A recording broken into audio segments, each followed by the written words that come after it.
Disclaimer: the information and education material contained herein is meant to promote the general understanding and dialogue of GAN's processing. Such information is not meant or intended to serve as a substitute for a healthcare professional's clinical training, experience, or judgment.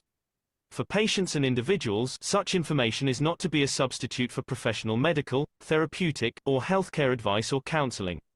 For medical issues or concerns, including decisions about medications and other treatments, readers, viewers, listeners should always consult their physician or, in serious cases, seek immediate assistance from emergency personnel. Prescription information, procedures, and use of medical devices information should be undertaken only by properly trained and certified medical personnel. We specifically disclaim any warranties, express or implied, including implied warranties of merchantability or fitness for a particular purpose. Such information is provided, as is, and is believed to be accurate at the time of its publishing, but it is the viewer's job to evaluate the accuracy of any information found in this presentation. Every case presented is of their own experience, applied by themselves for themselves, and it applies to their case only. Every person experiencing health problems should seek professional medical advice and consult their course of treatment with a doctor. The processes of plasma balancing described herein are a natural process which supports the body but does not replace medical advice or therapies one is already subject to.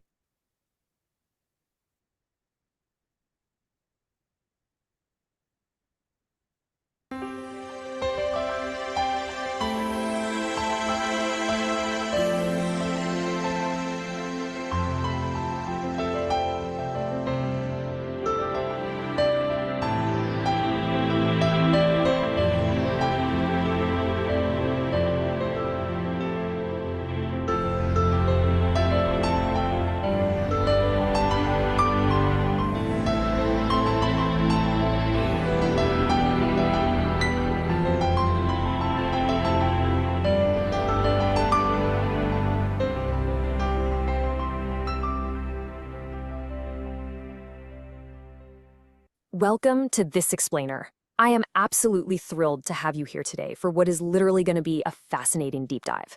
Today, we're unpacking a highly esoteric, super abstract text that explores this giant puzzle of the universal cycle of elements and the profound duality of the human soul.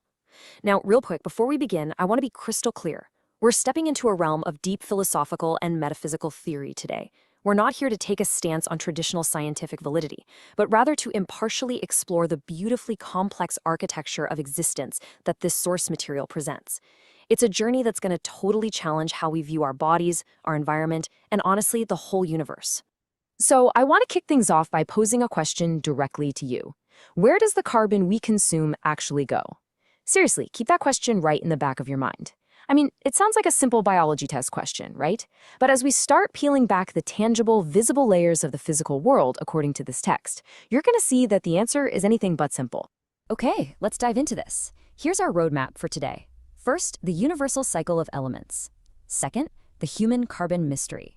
3, 2 tables of sustenance. 4, the wife and the mistress. And finally, number 5, the path to universal travel.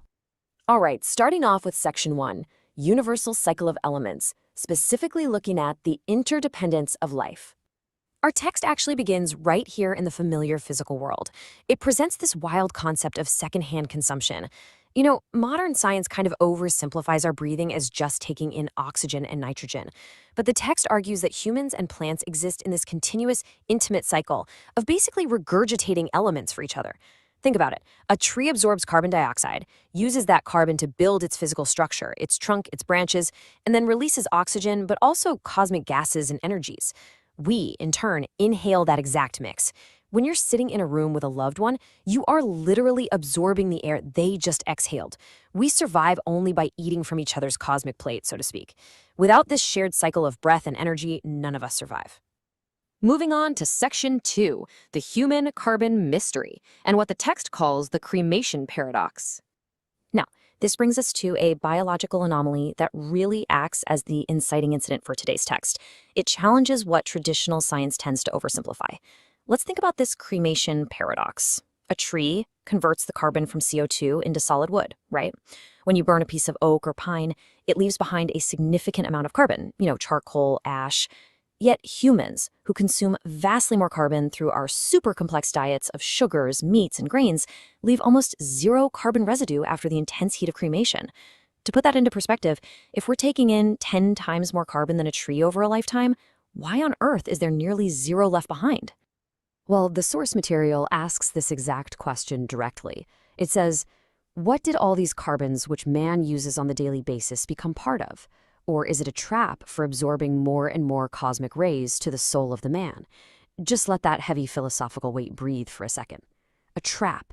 The text is proposing that human carbon doesn't just build physical tissue, it actually acts as a magnetic trap, pulling invisible cosmic rays into our being to construct and feed the human soul. And this idea? It completely redefines human evolution. According to this philosophy, eating a wide diversity of carbon-heavy foods, like your grains, your meats, your complex sugars, allows us to absorb a beautifully varied spectrum of cosmic energy. It's not like a cow that eats a pretty mono-energetic diet of just grass. Humans take in this huge diversity of elements, and the text asserts that it is exactly this diversity of absorbed cosmic energy that directly creates human intelligence, our physical complexity, and our vast array of emotions, from deep, fiery anger to profound joy. Okay, let's shift gears a bit to Section 3, 2 tables of sustenance. We're talking about feeding the body and the soul. Now, what's really interesting about this concept is how we actually nourish ourselves metaphysically. Since carbon traps cosmic rays, the text suggests we're essentially living a dual existence, feeding at 2 entirely different tables at the exact same time. On the left side, we have the table of physicality. This is your everyday earthly food, water, minerals. The stuff that feeds your physical body. But on the right side, we have the table of the soul, which requires cosmic rays and universal energy plasmas. The source gives a pretty striking warning here. Just like your physical body can get, say, a vitamin C deficiency, your soul will literally starve if it's isolated from these cosmic energies. Both tables absolutely have to be served. Which leads us straight into the climax of our text in Section 4, the wife and the mistress, exploring the duality of man. And this brilliantly illustrates the text's most provocative metaphor. How do we balance these 2 tables? Well, the source uses the analogy of a man with a wife and a mistress. The wife represents our physical life. It's our awake state, it's seen and totally acknowledged by society, but ultimately it's bound to the earth. The mistress, on the other hand, represents the human soul. It operates entirely in the hidden realm, often denied or kept completely secret from society, and its main action is to travel the cosmos. So, what exactly happens when we sleep? According to the text, sleep isn't just simple physical rest. Actually, scratch that. It defines sleep as a cover-up. It's this necessary illusion where our physicality, the wife, allows the soul, the mistress, to go out and travel the span of the universe. But here's the catch. The physical body maintains a strict leash on the soul. Our physical cleverness basically dictates when the soul gets to go out, under the guise of just needing a little repair job, and then forcefully pulls the leash to bring it right back when it's time to wake up. But the really crucial takeaway from this metaphor isn't about deception at all. It's about integration. The text explains that the mother principle, meaning the creator, actually designed both dimensions. Both the physical life and the soul were created for total enjoyment. Yet society kind of forces us to hide the soul, the mistress, in shame, living this life of denial where we pretend we only exist physically. The source argues that true maturity happens when we stop lying to ourselves, drop that societal shame, and integrate both dimensions, because they live in the exact same house and are fueled by the exact same source. Let's move to our final section and see how this builds. Section 5, Path to Universal Travel, focusing on transmutation versus transportation. Okay, so how does this duality affect our ultimate potential? Because once a human truly accepts both the physical and the soul, physical vehicles become, frankly, completely unnecessary. A mature understanding of these teachings leads to this profound realization. True universal travel doesn't happen in cars or, giant metal rocket missiles. It occurs through transmutation, by tuning into the cosmic rays of the universe. It requires understanding that the soul and the physicality actually share the exact same emotions. And by tuning into the correct isotopes of that shared emotion, one can travel the cosmos effortlessly. The text breaks down this final concept through a beautifully simple analogy. Imagine a single rope, or maybe a staircase. One end is anchored securely right to the physical ground of Earth, and the other hangs way up in the cosmic tree of the universe. The connection never ever changes. It's the exact same lifeline. At nighttime, you climb up the rope to live among the stars with the mistress, your soul. And at daytime, you climb down that exact same rope to place your feet firmly on the ground with the wife, your physicality. The rope is always there. You are just constantly choosing your position along that one singular continuum. So the crucial point we're leaving you with is this. The rope is there, firmly tethering your earthly body to the vast cosmic expanse of your soul. You aren't just a physical being, and you aren't just floating energy. You are the profound, living link between the two. The elements you consume, the air you breathe, the emotions you feel, they are all vehicles for this amazing journey. Knowing that you possess this incredible dual capacity to experience both the grounded earth and the boundless universe, which end of the rope will you choose to climb? Thank you so much for joining me on this explainer. I really hope this leaves you looking at the world and yourself in a completely new light.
Hello, everyone, and welcome to the 642nd Knowledge Seekers Workshop here on Thursday, May 14th, 2026. This is a broadcast of the Keshe Foundation, Spaceship Institute, Education Department, and part of the Public Teachings in English. My name is Rick Crammond, and I will be host once again in this weekly continuous series of workshops ongoing for many years, well over a decade now. And once again, we have Mr. Mehran Keshe as our teacher here today. And I believe he's ready, willing, and able to present today's program. Please go ahead, Mr. Keshe. Thank you very much. Good morning, good day to you. As usual, wherever and whenever you listen to this is Knowledge Seekers from Keshe Foundation and Spaceship Institute. We entered a new dimension and we understood a lot of things about ourselves last week. Now, the biggest question is, what's the name of your mistress?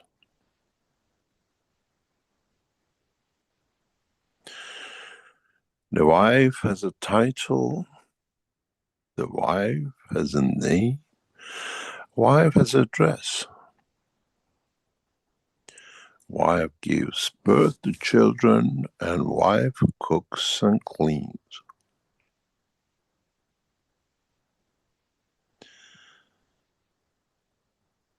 In a physical dimension, you're called Mrs. Blah blah. You're a doctor. You have 2 children. You live in a fancy house. You drive an expensive car because of your education somebody paid for. And if you were born 2 centuries ago, most probably you've been sitting on a donkey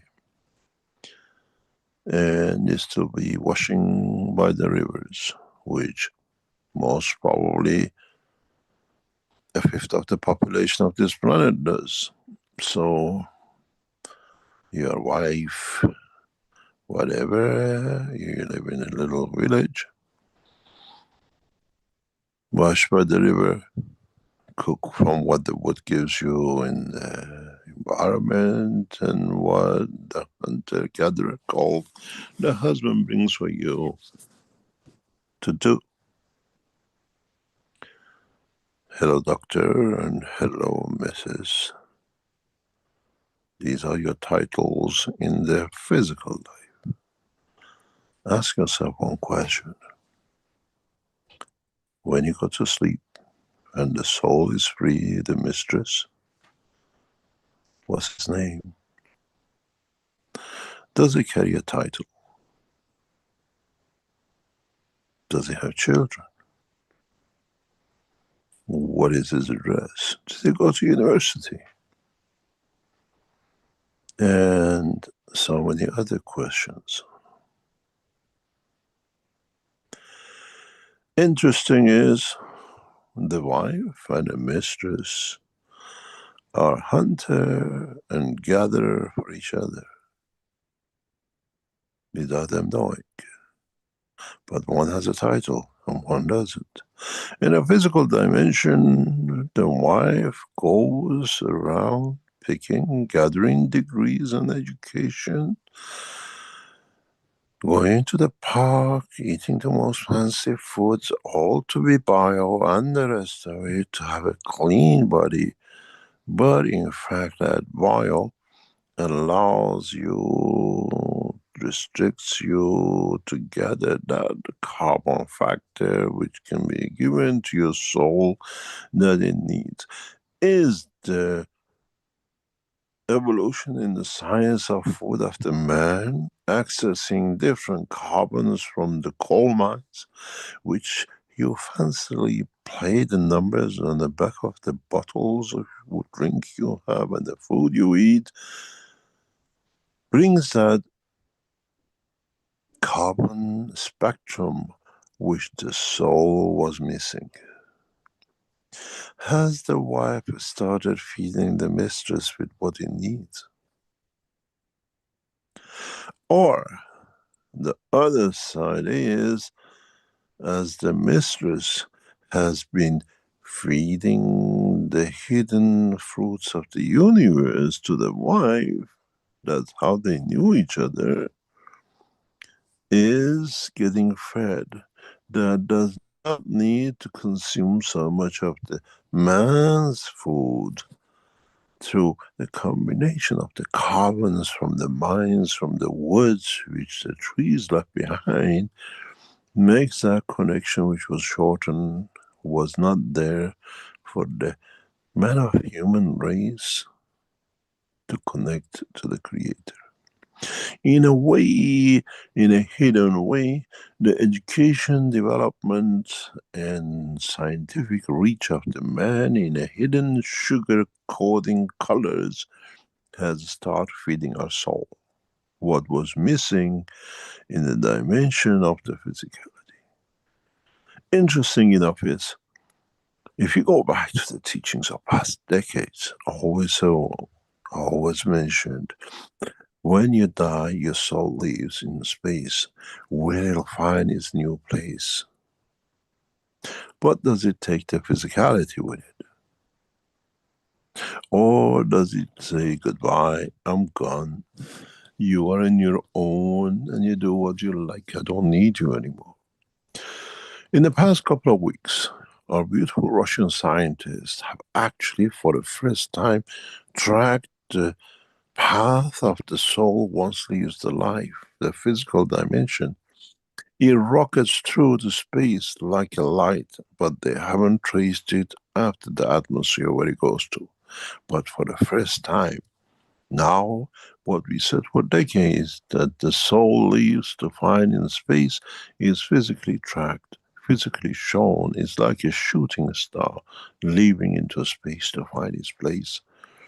But the biggest question is, now scientifically, we have another proof of what has been taught in past, God knows, years, in this 12 years, is where does this mistress go?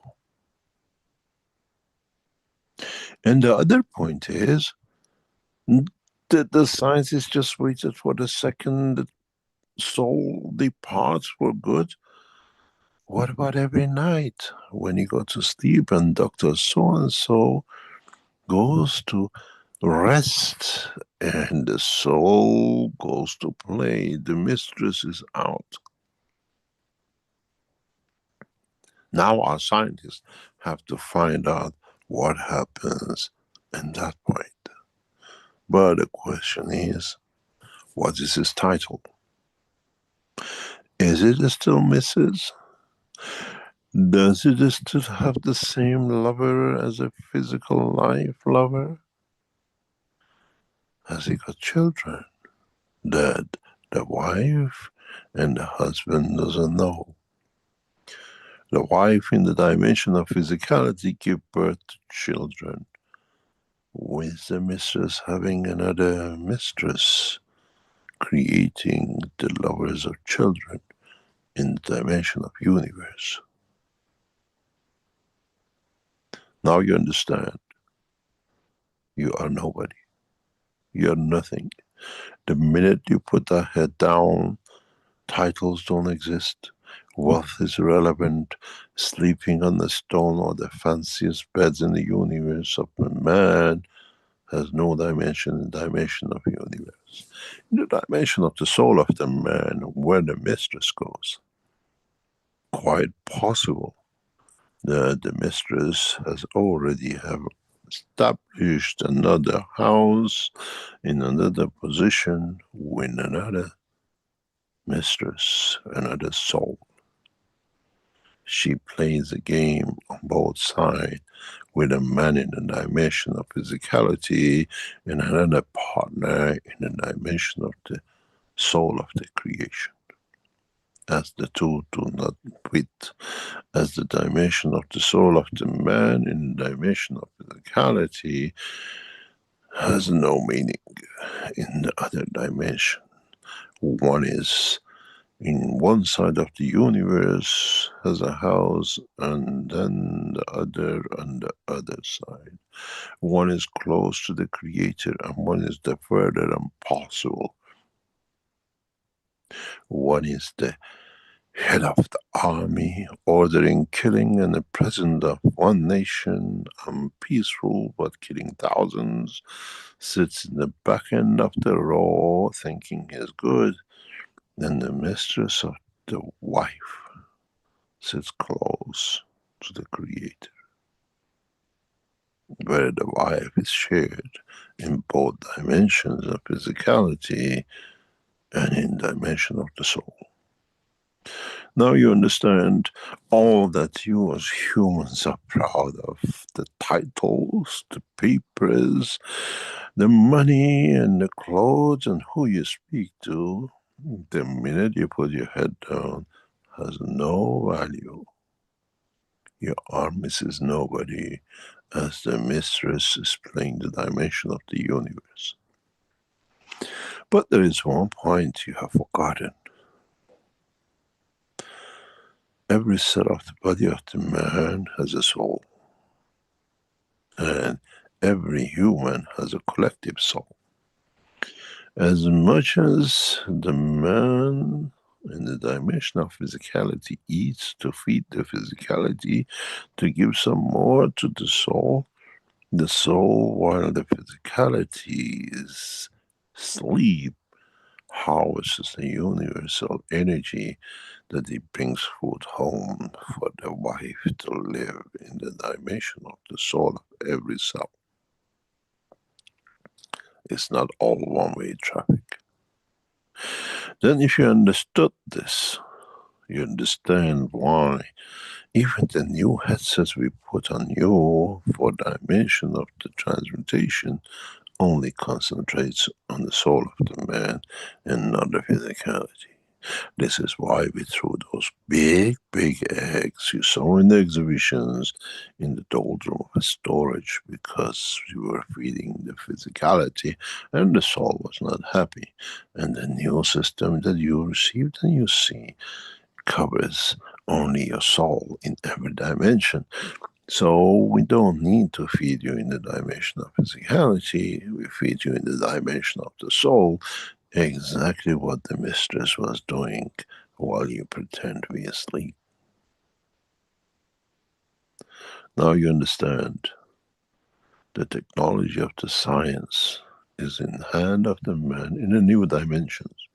It's for man to accept the both dimensions of existence, the wife and the mistress, and knowing as much as the wife has a fancy cars and a house here, the soul has its own dimension. Have you ever asked the soul, take me where you want? Can I see your family? Have you children? Do you have parents? And then you understand a big point. As the soul of the man feeds every cell of the man during the physical sleep of the time of the man. When the man has that urge to create a child in the womb of the woman, the sperm which reaches the soul of the host of the mother is decided by the soul, not by chromosomes.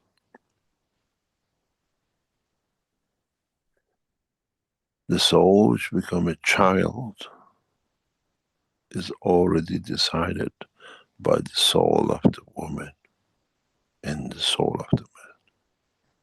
It is not accidental as they tell you, oh, the strongest swims.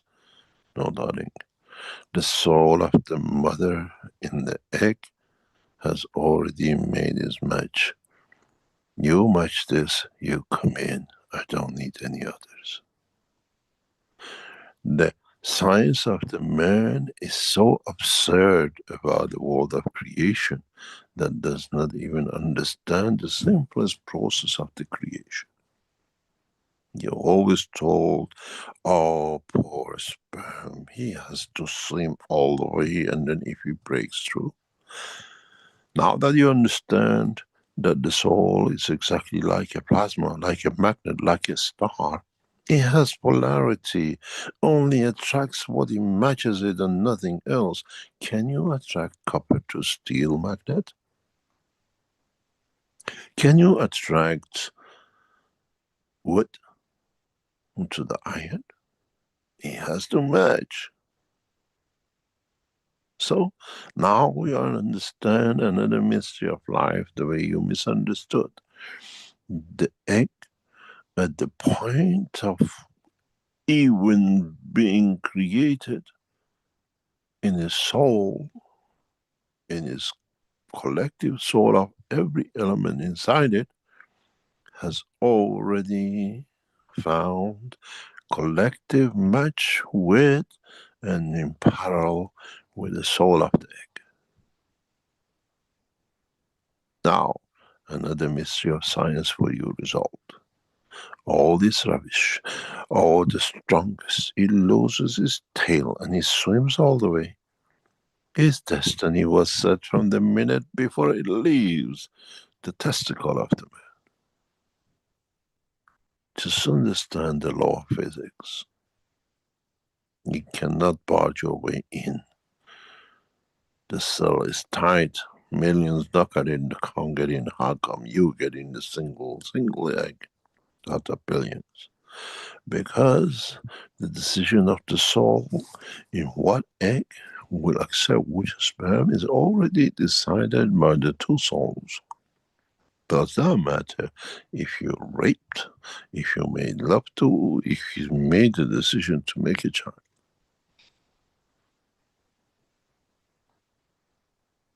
The egg has already decided the receptive, the reason. You have an affair, you get yourself pregnant, then you hide it from the husband. Then you think that's it. But you don't know that the soul of the egg has already plans for you when to open your deception. When the egg and the soul of the sperm have already set the pattern for deception to be known later on. So you thought you were clever, but in fact, it's wide open, and all the souls in the universe can see. Then now you have to redefine the science of man in all the fallacies that is made, in everything that he made the speed of light to be the absolute limit, to everything that you know and you thought about your creation. As much as the soul of the man takes from the physicality to mature itself, the soul of the man brings enough food that it can feed the soul of every single cell that the physicality of the man carries, that he has not got the capability to nourish. And this is how we feed the man through the soul from now on, that he feeds the right feelings to the cells, that no man shall will kill, no man shall will destroy, no man will live the life the present presidents of the universe live and shake hand on the front pages of the news. One murderer greeting another. One kills officially and one kills hiddenly. And this is what the pattern of life is. This is what man has to realize. Every soul and his destiny is set in the dimension of physicality. Then man has need to understand one truth about himself. Shall I live in both dimensions? Or shall I still play the game of hide and seek that everybody else knows? Now you understand why the children of Mitra come from the souls and not from the sperm and egg. Then there is no dimension of physicality to mix in it, that it takes the revenge on what is done.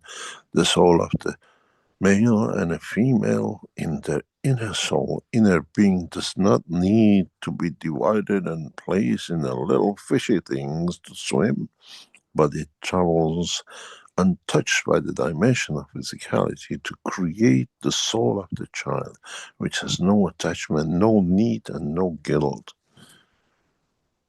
The children of Mitra are perfection. The children of Mitra are planned designs for decades and centuries before even man was created, let alone the future of destiny of the humanity. Now, you understand the riddle. Then, who likes to make a child with a creator? As the soul of the creator is the soul of both the mother and the father.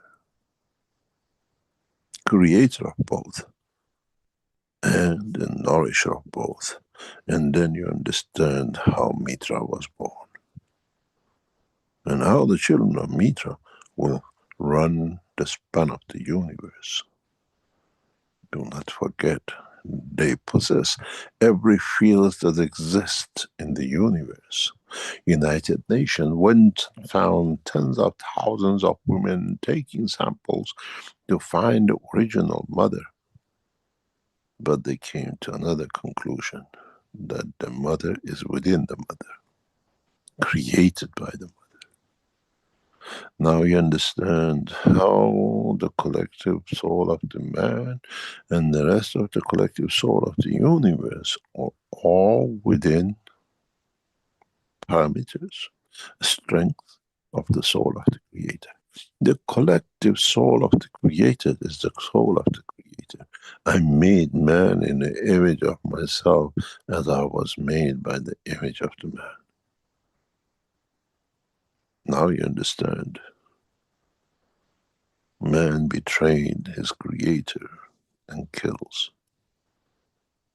And the Creator took revenge and created daughter of Mitras that will be perfection and like him and not in the dimension of physicality.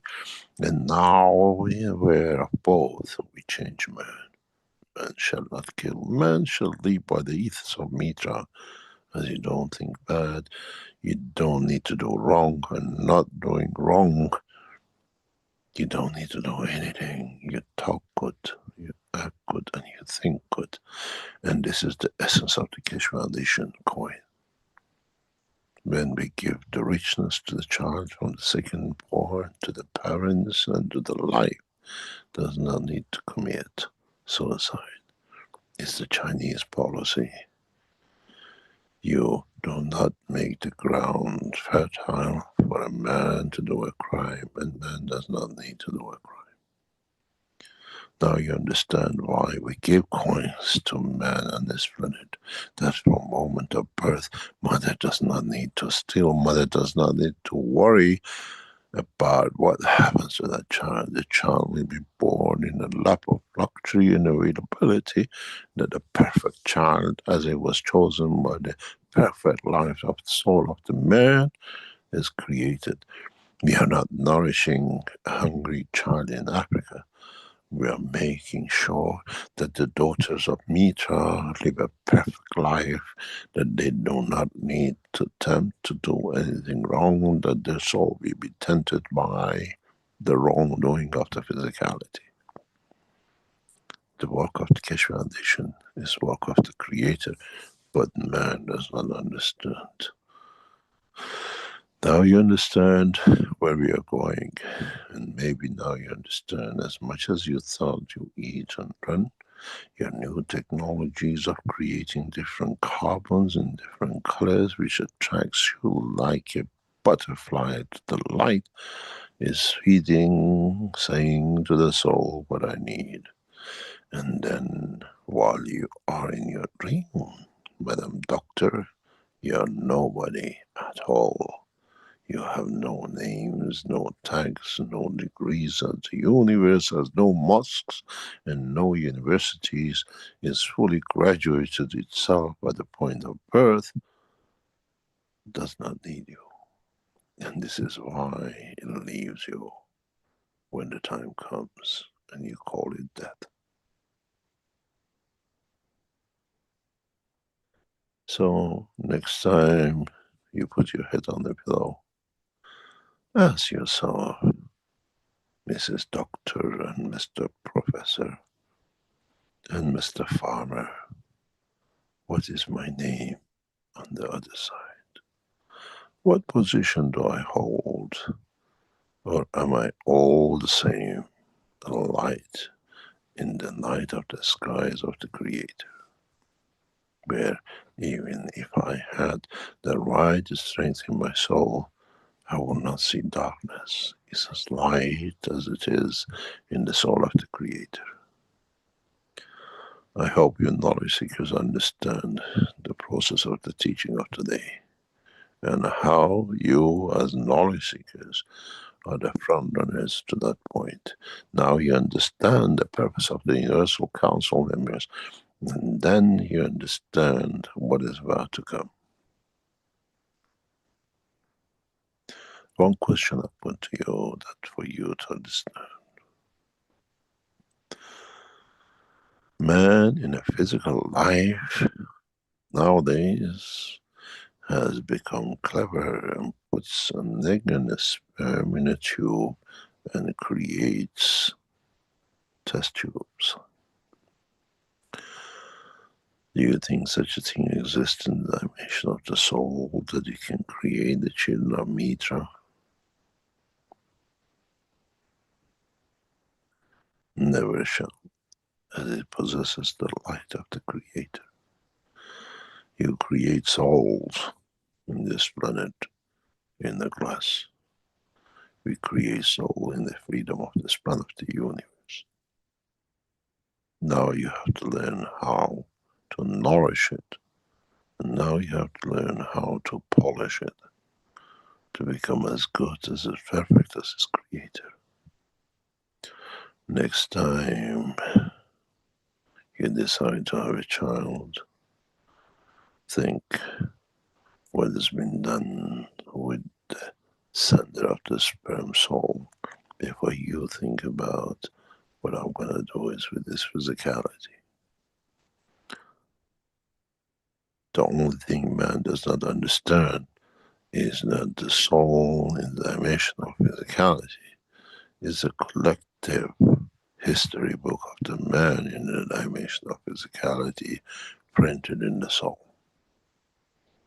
Next time you're having an affair, next time you cuddle another woman, next time you kiss another man, and you might carry the burden of the life, remember the souls have decided punishment, not the physicality. And you're just acting in the hand of mistress as you thought you feed the mistress. Man has to learn, has no choice but to understand the truth about the two dimensions he lives. It's like walking on the street with a zombie in your hand, and you're the only one who sees the zombie. Are you walking on earth? Or have you traveled the span of the universe where the universal community can see the zombie? Next time, think of your titles, your names, your possessions, and your position, and you find out that lasts as long as that head does not hit the pillow. You have no name, you have no destiny, and you have nothing if you do not understand that before you go to bed, prepare to hand over, love the soul, and tell her, bring back for me what allows me to be perfect in the dimension of physicality. Then you understand you need the mistress more than the mistress needs you. Because once it leaves, it has a new life. Does not matter with your physical life or when the physicality stops to exist. I hope you understand about yourself, nobody else. Never compare, but try to live the life of Mitra. Is not to be, to own, is to understand that man has no possession and no position. Say it's a bed. Doesn't matter if you're a king, president, Mrs. Doctor, and Mr. Street Cleaner. Once you put your head on that pillow, you have no title, you have no name, and only your soul knows where they go. And sometimes when they are working and playing in their dimensions of the field of life, you shiver and shake in bed because you're eardropping and eavesdropping to see what they do, and you don't like it, and you shake and you get up.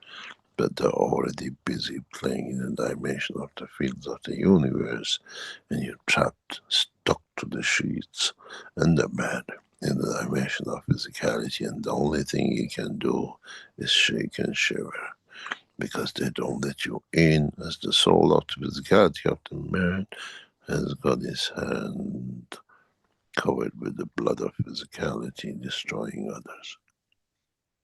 Now understand why you shake and what you move and what you see in the dimension of the sleep and your dreams, as you're just a bystander and a man behind the glass watching what goes on in the fish tank of the universe, which your soul plays and you have no say. We go for a break, and I hope I start getting you to think what to say, what to do, and what to think. Living the life of Mitra is just a word, is the act to have the perfect soul for its dimension. And when the emotion of the physicality and the emotion of the soul are the same, then you find your way to transmutation in every dimension of the universe, and not dimension of physicality. We go for a break, we come back and try to answer any of your questions. Rick, take us for a break, please. Okay, thank you, Mr. Keshe.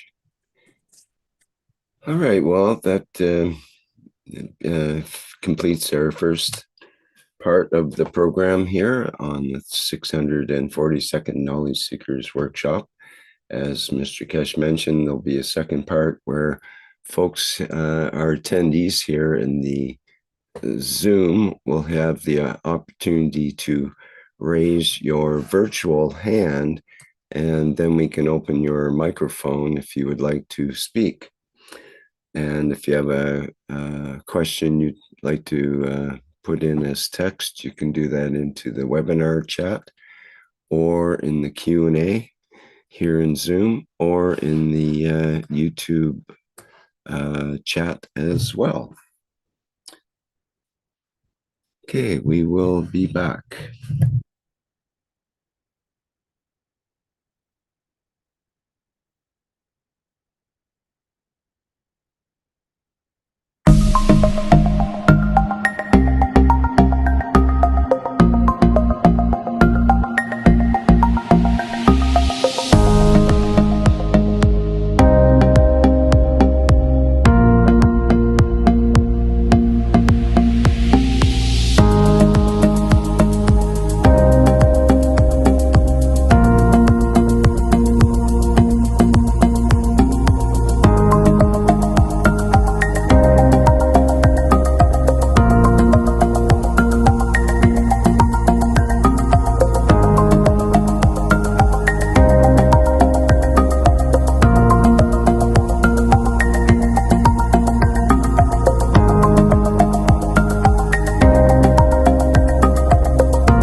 Water is the foundation of our life. It is part of every living creature. Pure water gives you the energy of nature. Now you can have this energy in your home. The Keshe Foundation Alkalizer and Energizer is designed for your daily well-being. It increases the pH of the water so your body can absorb more oxygen and stay in its natural condition during the day. Keshe Foundation Alkalizer and Energizer. Be pure like the water.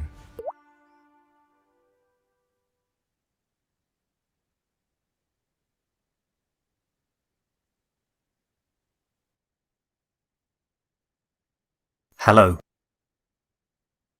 We are the Keshe Foundation. Our mission is to bring peace on Earth and join humanity with the universal community.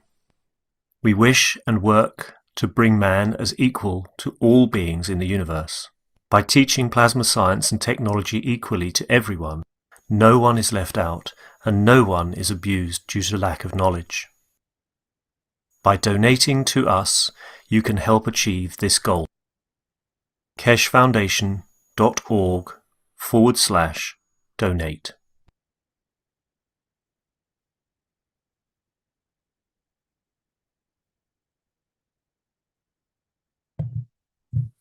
Okay, we are back again at the 642nd Knowledge Seekers Workshop, Part 2. And as mentioned, there is an opportunity to ask questions personally of Mr. Keshe, our attendees here. You should have a virtual hand option that you can raise, and we can acknowledge that and open your mic, or allow your mic to be opened. So consider that if you have a question. Otherwise, we have questions in the Q&A, but we'll begin with Mr. Keshe speaking about current events before we begin the questions. Go ahead, Mr. Keshe. Thank you very much. Couple of points. As you are all aware, we were still to have a session for the transmutation, the last of the series. Our systems are not ready yet, and we won't do this session till the system gets ready, hopefully in the next couple of weeks. Everything is set up for our experts to do their job, and hopefully once they complete, we invite you back. The date set for tomorrow is not there. It will not be a session till the what we call technicals is resolved. In respect to our Chinese friends to give us the video for agriculture, I have not received it at the moment yet. Still waiting for it. I was hoping we'll have it today, and they'll come to it. If you're on a Chinese website, you should be able to find it. It's already promoted in Chinese products you can order. We're building one of the most advanced space cities in the history of the man, using the cosmic rays and the work of the universe and the rocket fuel and the rest of it. And I'm sure many of you gradually join us to build this city, to build the structure, as some of you already have. And in the past 2 or 3 days, strange things has happened in this with the people who are involved in this what I call journey. Very interesting. Knowledge seekers and not knowledge seekers are traveling back and forth without even us knowing, in trying to be there to make sure things happen perfect. And a team of knowledge seekers who work on this just go in. It's a job to do for the rest of humanity. No one asks, no one requested. It's just there, a mission to be done. And this taking shape. I hope we can show it to you soon. One of the most peaceful, advanced places for science and technology. Even though it's been going on for a short time, we have located the first spin-off from a non-knowledge seeker who became a knowledge seeker, and he wants to keep the ethos. So the Spaceship Institute of what we call Keshe Foundation Space City has got its first commercial spin-off structure on the boat, not by request of the foundation, but by the request of the person who himself was not a knowledge seeker, and we came to see how he could mix his knowledge and the knowledge of the Keshe Foundation to bring more beauty to humanity. And so, as I said, we are structuring that thousands, hundreds of spin-offs comes from the knowledge seekers with their technology, and we keep on requesting from you. Let us see what you have. You don't need to be a knowledge seeker. If you know elite scientists, we are there to serve. And I'm proud to announce the first structure, the first case, the first move for a spin-off, international spin-off, the Keshe Foundation is taking shape. In a way, it's not Chinese, it's the work of the international structure. Knowledge seekers who come, they see they can mix it with their knowledge and technology and go back to their nations to benefit their nations on the banner of the Keshe Foundation. Soon you will see the videos of this work. The first spin-off of the Keshe Foundation, as I said, even the worker in what we call in our system comes up with a way, technique, new technology that can help. We give them the right to be part of, to be the shareholders in their own new adventure. We finance it, we support it, and we develop it with them. For those of you who are on the plane back to the Space Center and those of you who flew out to get your things sorted out to come back in, I wish you both a safe journey with you and your families on the whole. The structure of the Keshe Foundation belongs to all of you and not just the man who knows or the woman who knows about the knowledge. Once you commit yourself to us, we look after the whole family as we are doing, and it's part of our work to do. If there are any questions, I try to answer, and if not, we have a very quick short session today. Well, there's always questions, Mr. Keshe. So we can start with Azar here has a hand ups, and I always like to acknowledge the hands up first. So please go ahead, Azar. Good morning, Mr. Keshe. Good morning, Azar John. How are you? I'm doing well. How about you, Mr. Keshe? Mr. Keshe, I have two questions. One, when you talk about the sperm and egg, and then how the two gravitate toward each other. Nowadays, we know there is a fertility clinic that is very popular. I saw it that is very popular even in Iran. So how those babies, because there is a third party involved. So how that gravity decided in that term? Everything, once the soul choose each other, or set to be together, set to be, the rest is dimension of physicality. Surrogate mother, growing up in a test tube is irrelevant. Okay. This, as we a lot of know now, is what is very interesting, which is coming out, which is not in public as such, is international surrogacy and international, what we call test tube babies. The woman from East Asia decides that I want to have an American-looking child or a North European-looking child, and they import the egg to the country, or they take the egg and the sperm from two different nations to a third nation to have the child. This process is taking place now. We are seeing, not just because my husband and I couldn't, or I want the husband, well, I don't want to be, I want a child, I don't want a husband. Now is becoming a very, very complicated. You want to have a mixed child, you're quite welcome. You never need to travel your country outside or look around for. You can order the North European looking child to be. So now you can imagine how the souls work in the background to fix that one.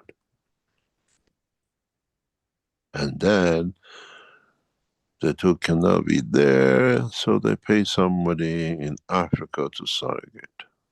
It's becoming Chinese takeaway in England. You know, in England you go to a Chinese takeaway, it gives you a base of a pizza, gives you the Indian curry sauce taste, and you can have a Chinese topping. And this is what is becoming the life of the man, reproduction of his soul. But don't worry, very soon we'll graduate from this, and we want a child which have a soul from planet Zeus. Can we import the soul import? Because planet Zeus does not export eggs. That becomes more complicated. I was talking to somebody in the world of the what we call diplomacy. I said, you know, something is going very bad. You keep on talking about the aliens, and now we're speaking about creating man into space and creating children of the man with the others. Do they need a passport? They don't carry any physicality, or are there going to be new rules and regulations for children which are half a space child? Work that out for your leaders who are fighting for nothing. Can you imagine? Yeah. Because in terms of when you talk about the soul, and then every cell has a soul too. Is the strength of the soul of the cell is as strong as the soul itself? Because You because break a magnet, that's the strength of pieces of magnet changes. okay, The strength of the strength of the soul of the man is as strong as the soul of the creator. It's the man who lets himself down. Yeah. Now you understand. Of course it is. I believe that. Yeah. I believe that because sometimes because it's feeling the creator and then acknowledging that we are as strong as him. Sometimes it's very overwhelming, like like you cannot contain it. Um, Can I so ask you a question? so Or think about a question? The word, refer to this a lot because it covers all aspects. If he says, I made man in the image of myself, if you see a dent on the face of you, does it not appear on the mirror? yeah, So yeah, he has to be perfect, and the soul yeah, of the man is perfect. He yeah, has no indentation, and he doesn't wear cosmetics. yeah. But I think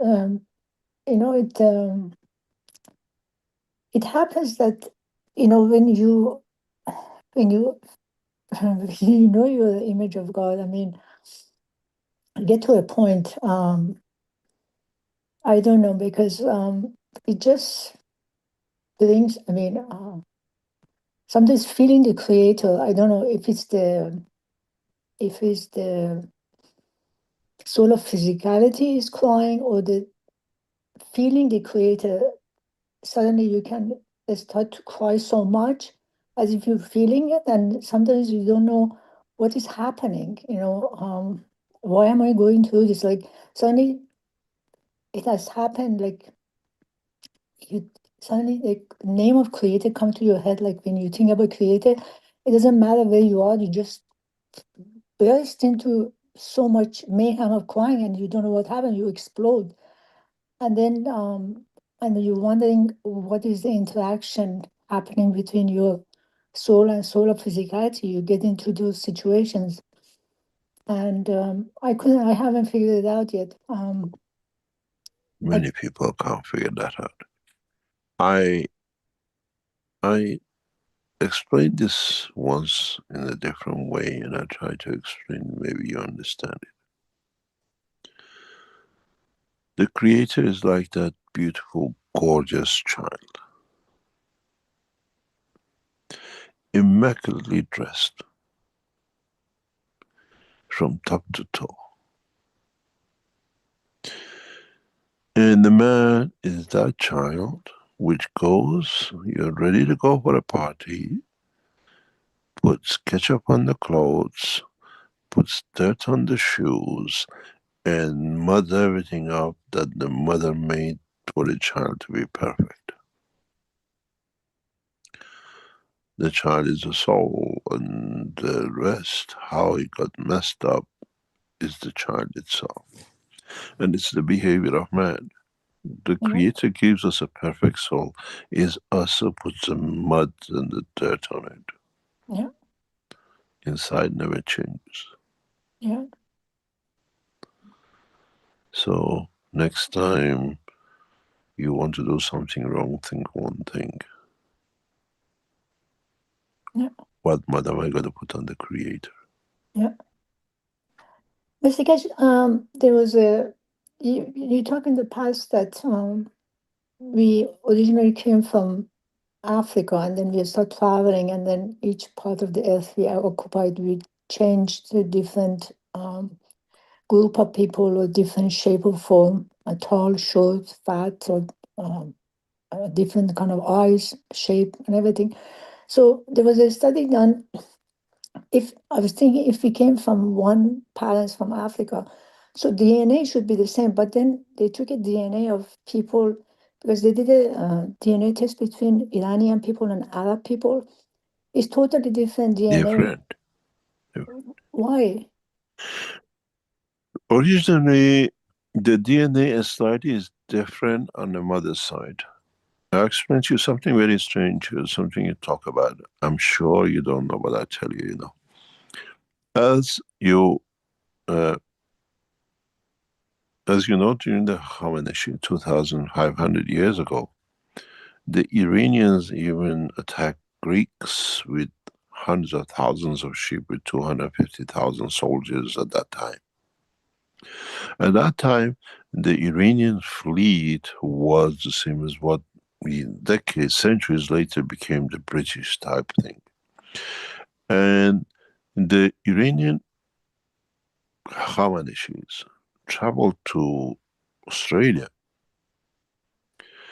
They moved into Central America and they found this path. They used to make this trip. A few ships made this trip. And people of Iran, the Iranians, are actually in a part of Central America where they carry with the same tradition as us. They look like Aztecs. They don't look like what we call South Americans. They have the features of the Iranian, especially the women, and they have more structures the same as Persepolis. And the strangest thing is that they celebrate 21st of March as their new year. 2,500 years ago, they traveled. And then we say Christopher Columbus found what you call America. We have traveled this planet and we have mixed very well. But the origin all comes through 2 or 3 spots in Central East Africa. And these, they mixed, and even in the historical biological, we know the last 2 were 2 tribes, one conquered the other one accordingly, and the rest of it. But the pattern of life, the condition of life was available, was created, that the chemistry of the life could take shape in the warm waters, constant temperatures and everything, millions of years for the cells to come together to create life. Man was not the only creature which was born in Africa. Life could take hold in that pressure place. And then you had the same in South America. There is a tribe, there is a race. So they got mixed up. But the original molecules which set to become the amino acid of life scientifically comes from Africa. Even in Africa, before the African moved into Asia, according to the scientific data, they had over 100 different races, which this has opened our eyes that there were 100 different creatures were born under the condition. Condition was fertile and life took place. Then what we have up to now, there's more research going extensively, is out of this 100 mixture, whatever they fought, they mixed whatever, 15 of them as a mixture have crossed into Europe and Asia. What we see scientifically is that the ones who traveled on the east coast of Africa through the Strait of Hormuz were the more predominant one, which we trace back to most of the races in what we call Central America, South America. We trace back to China and the rest of it.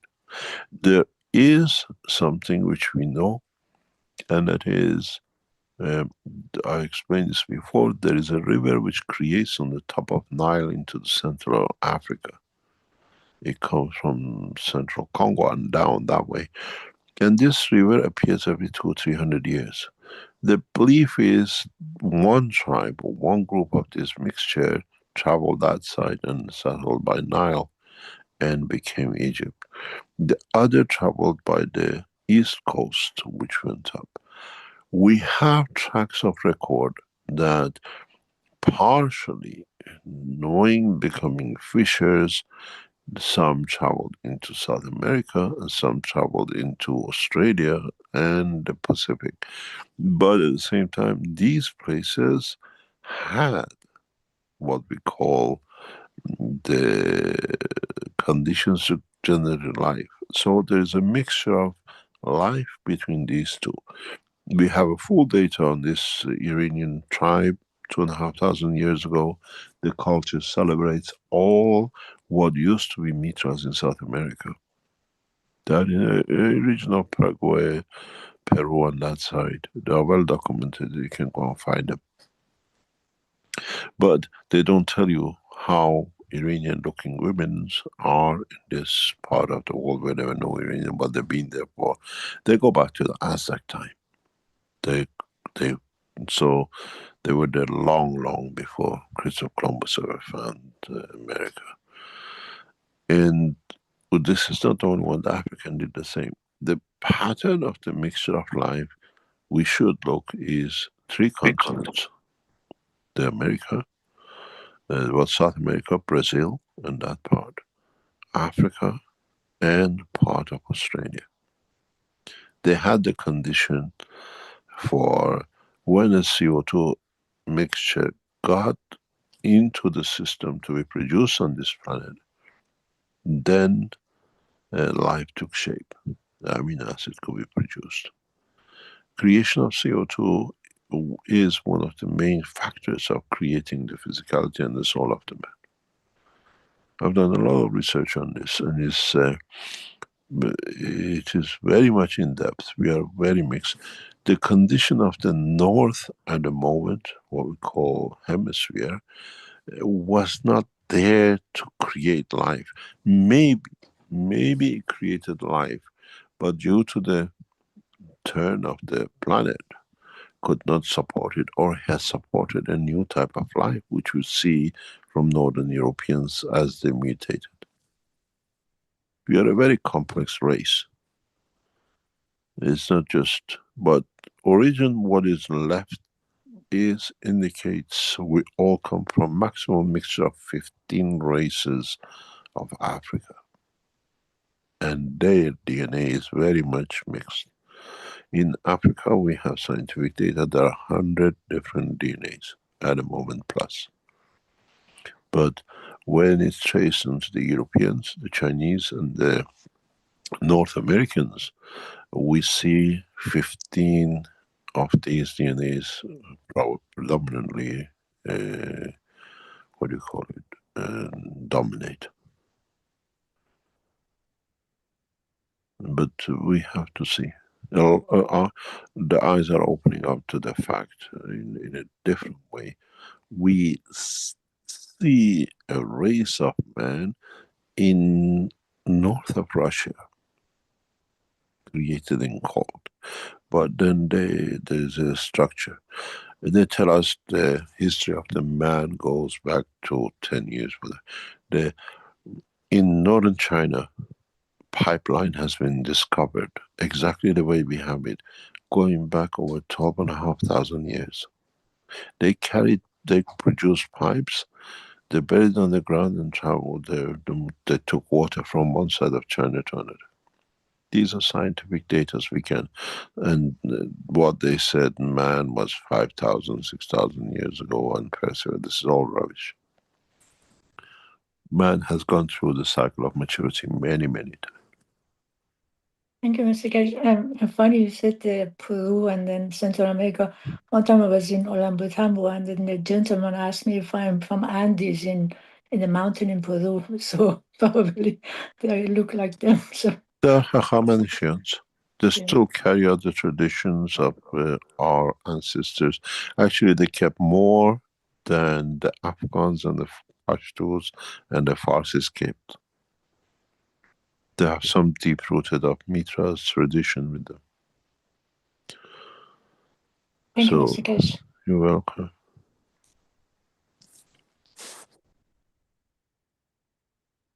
Any other question? Yes. Again, I remind our attendees you can do like Azar did and raise your virtual hand if you would like to ask a question. In our Q&A here in the Zoom. I want to tell you something very interesting came up.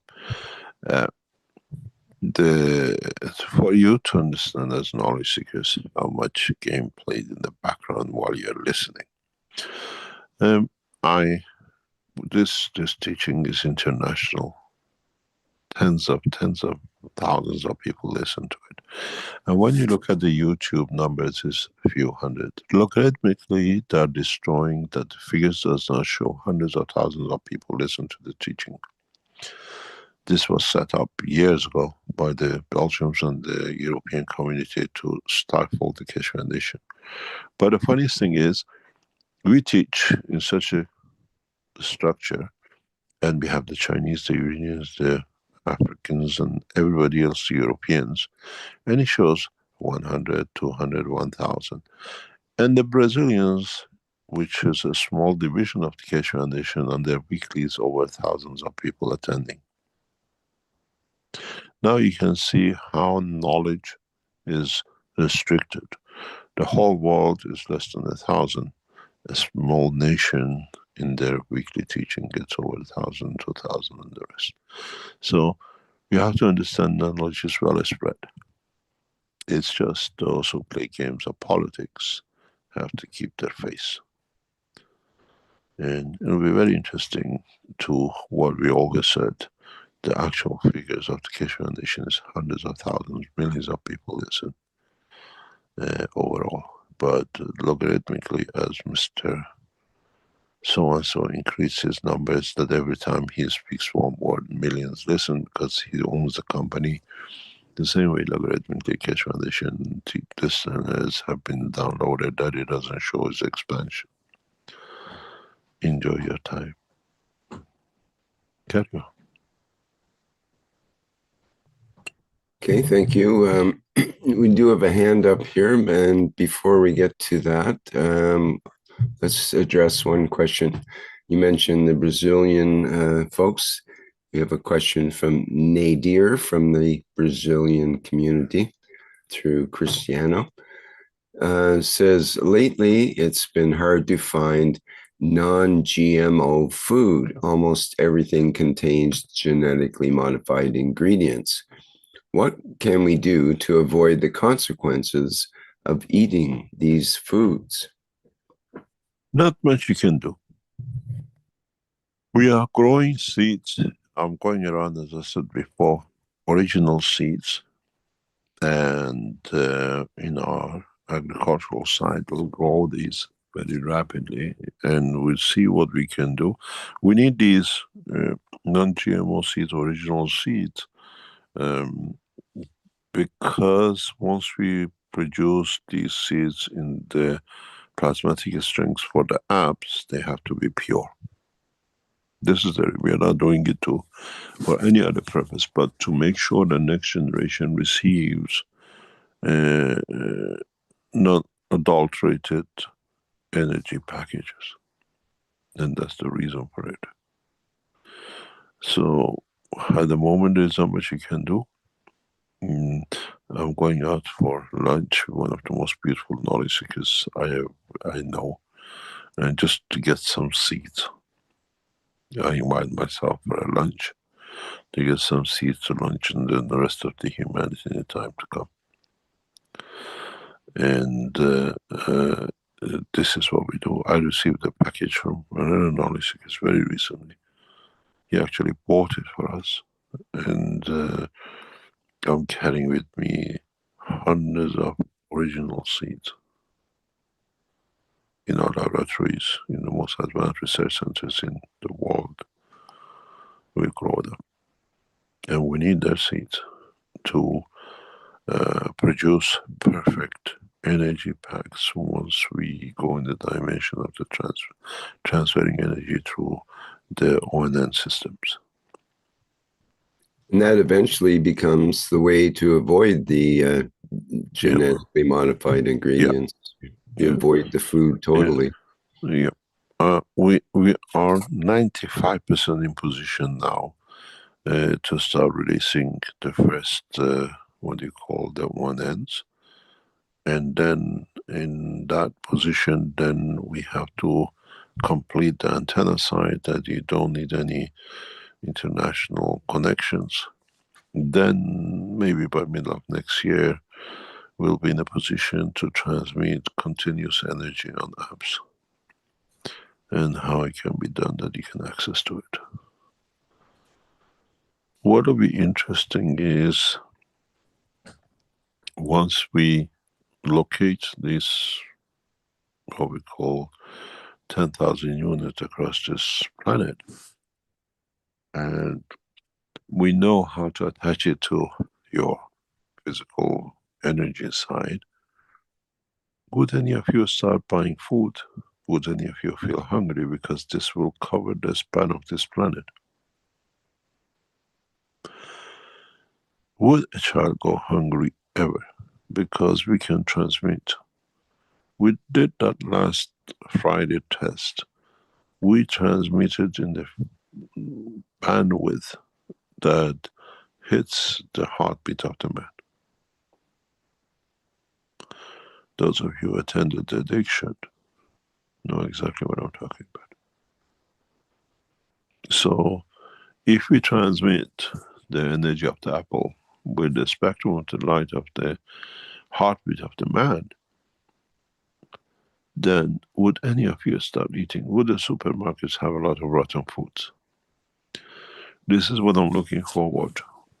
That no man or child goes hungry, does not matter where you are. The first 22 units, which is hopefully it gets loaded this coming week or two, will go to every corner of this planet. Will not all go in one place. From North America to South America to Africa, to China, to Australia, Iran, and the rest of it. No nation will hack because it knows the rest of humanity will suffer.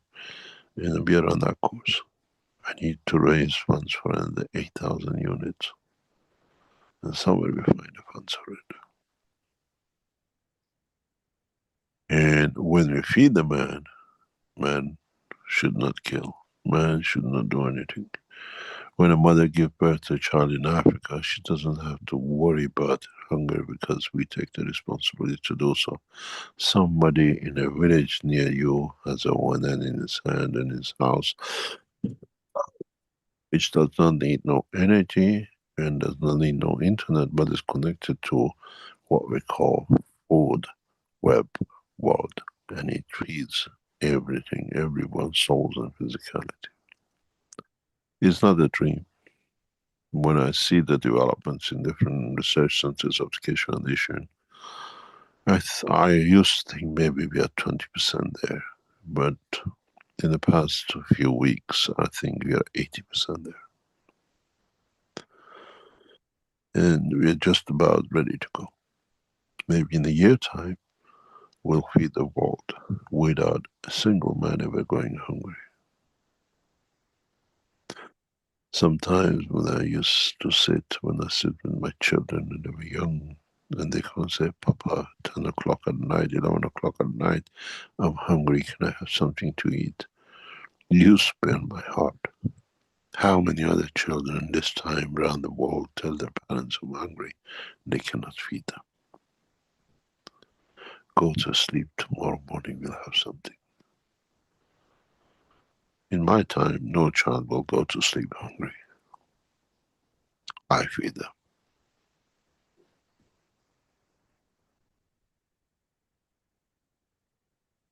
Any other question?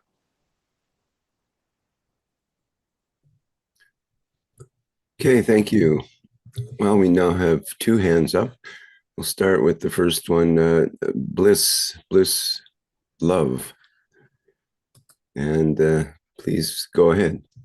If you can say who you are and where you're from, that'd be great as well. Thank you, Rick. It's Micah here. How are you? Can you hear me? Yes, we hear you. Thanks. Go ahead, Mike. Greetings, Mr. Keshe, Rick, Universal Council, and knowledge seekers throughout the Unicos. Mr. Keshe, I just wondered if you could comment on what's happening in the background on the geopolitical situation. Is the war going to be finished, or is it still ongoing? I don't really pay attention to any of the social or other media, so I always appreciate your commentary on the subject. Thank you very much.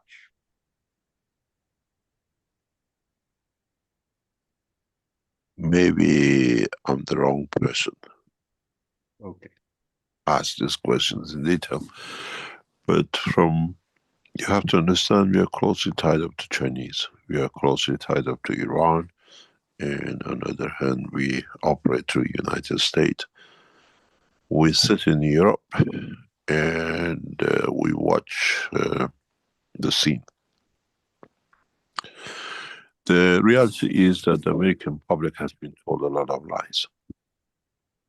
And as I just mentioned, the hundreds of thousands of people listen to the teaching, and the great McLean, they make sure people don't see such a popularity, is the same as they are doing with their broadcast. The President of the United States claimed that they've destroyed all the uranium horses and everything else, and we know they haven't even touched 10% of it, because Iran, 90% of missiles, intercontinental missiles now, are usable. And that's the biggest fear America has, if they unleash it. So 95% of what we hear from the United States is nothing but lies and propaganda. We know this now, everybody has agreed on it. We are dealing with a mental case. On the other hand, we see today American presidents in China, and you got to understand the border politics, as I explained many times before, even when you see them standing. Today's arrival of President Trump to China was the lowest way they could insult him. In a way, he was treated like a piece of whatever you know. President Xi did not attend his landing. He's met by very much in a different way, which is not traditionally the way President Xi greets high-level close friends. So you think you're big, you're treated as second-class citizens if you're president. So, and the rules of the engagement is the weak always goes to meet the strong. This is the international law. Chinese president did not go since he was elected. He is going there to see his boss. These are a lot of factors which you have to watch.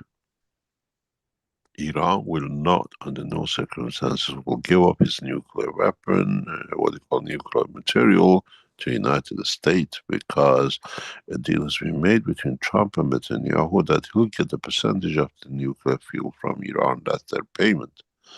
And then he dragged it, you see, we got the nuclear material out of Iran and it's ours. Iran will give it to China, Iran will give it to Russia, but not United States. They can bark and shut as much as they like. The only problem which has risen, which is critical, is that if the America breaks the war, Iran will literally sever all the communication cables under the sea in Persian Gulf, which controls a chunk of the world finance goes through it. There'll be no cash in ATMs in majority of the countries. SWIFT will go to the wall, has no value, and the Chinese love the Iranians to cut this line off. It'll be the end of SWIFT, because nobody can use the SWIFT, no banking can be confirmed. Chinese system will take over. This is the biggest fear at the moment in the hand of the Americans. What they did, cutting SWIFT, Iran cuts this on there's a massive amount of cable goes from Saudi, Dubai, Iran, Iraq. Part of the European intercontinental lines goes through this. If they blow these lines up, that we back by at least 5 years, SWIFT has no control and somebody has to replace it. This is the biggest fear at the moment. Not what happens, how much oil they're going through. If we look at other side, Iran is well equipped to last at least 5 years of war, even at the scale of 30 days, because Americans don't have any weapons left. They cannot produce that many. They depleted all their weapons, and if they deplete any more, Taiwan will go overnight. There's a deal on the table today between the Americans and the Chinese. How are they going to hand over Taiwan? And Americans are begging that the Chinese will guarantee to them that the chips from Taiwan will be continued. This is a begging plate Trump is in China with.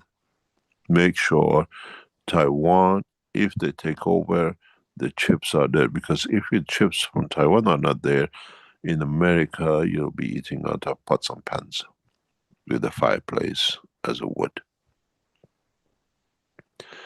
This meeting set up is the biggest, what we call, begging pot of the Americans to the Chinese. They stopped the rare earth material. They can't produce weapons anymore. All these weapons we saw being used or in the stockpile cannot be reproduced because the rare earth material, if it doesn't exist, is not there. And the Americans realized they have to beg for the Taiwan. It's not if China is going to take Taiwan. Let me explain to you. We are very close, extremely close to the Chinese administration. One day I'll show you the pictures who we deal with. The plan was by 2027, 28, Taiwan will be handed over to China on the agreements that everything's there. But they call Hong Kong, Taiwan type of program, which under this agreement, the Chinese guarantee the follow-up chips to the West at a certain percentage for a certain period of time. To build the microchip producing factories cost billions, and nobody has that money in the West to do it. So Taiwan is the oil of microchip. And what Trump comes out of this meeting is how much he can beg and how much he can borrow than what he can give.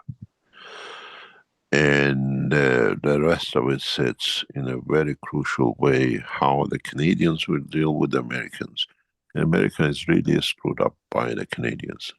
If you're not a Canadian or if you're outside, you do not know how the Canadians have got them President Trump by short and careless. Massive problems for them there. Chinese are on the other side, and what you call the Ukraine war has drained everything from Germany and Europe. A lot of Italians don't even go to work because they want to show we cannot accept the way the government works. By work withdrawal, they say you generate your taxes, we are not paying for it. And we see this right across Western Europe. So there is no money left to start the war.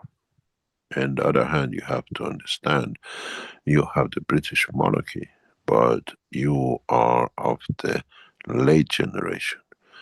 British monarchy is a German monarchy, and they are hidden in the background with the Rothschilds, which are the, what do you call it, German. The British monarchy changed the German name just around the First World War, not to be connected to the Germans, but their German blood. There is not a single drop of English blood in the what we call British monarchy. So you have to see how they're supporting the German government to stay in power through Rothschilds and themselves. The British royal family name is the name of the house they lived in because the name was too German in the previous war. Not to be kicked out, but in fact they only operate through Berlin. So then you can see a lot of money has gone out to the war in Ukraine, and a lot of money has gone to other places and is not coming back. British monarchy and Rothschilds are running short. Then you have to see, you look at the overall international, they might use another war, but America cannot sustain another 30 days. Within 15 days, they'll have nothing. Trump tried to get hold of the nuclear code. They won't give it to him. He changed the head of the military. They won't give it to him. Israelis don't have access to nuclear bombs because in the first days of war, Iran destroyed all the American planes which are adapted to carry nuclear warheads. So they're relying on the British, Americans to do it for them. Americans doesn't have the thing to do. So Israelis now have turned up bringing soldiers into UAE, trying to attack Iran ground level when Iran is fully aware of it. They welcome it. Like the other 172, they'll go back in coffins or in prisons. So we see a big moves in the geopolitically. The war could happen, but this time it'll be the end of the SWIFT. It'll be the end of American domination, and the only winner is China. And what they claimed that they destroyed, there's nobody else left. There's a very big question mark. I'll put it to you. We'll have to see it later on. Nobody has seen Ayatollah Khomeini of Iran since the first day. Rumors have it he's in Moscow. Now we have to see if it is true. The name of his son is used as a cover. But we'll see and how it will take shape. Then we have to see how things are played, how the game is played. The Americans are negotiating with not the Pahlavi family, they're negotiating with Qajars to bring them back in as the new monarchy they appoint, and the Chinese don't accept it. And what we call the crown prince of the, the previous Iranian monarchy attended a Munich and Berlin meetings, and he's appointed by the British and the Americans to become the next king of Iran when they get rid of the Ayatollahs, and that is in the wall at the moment. So what they used to choose the world leaders has gone to the pot, and it's not going to happen. And Iran is exporting huge amount of oil daily using international laws. There's a law if you American can block the Indian Ocean, but every day tens of ships go out of the Strait of Hormuz without Americans having a say in it, because they stick to the international guaranteed water rights, which allows them to stick to the shores of Iran, Pakistan, and deliver oil to India and China.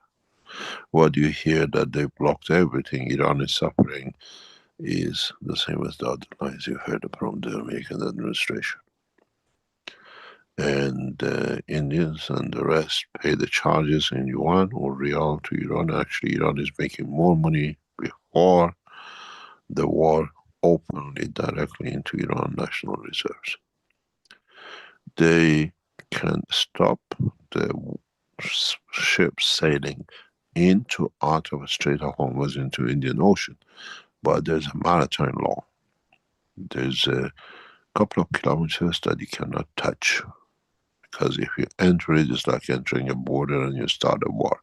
The Americans don't dare to go in the Indian and the Pakistani side because they bring the nuclear weapons out, and the Iranians are exporting tens and tens of oil. Only ships, oil is getting through. Very, very few commodities.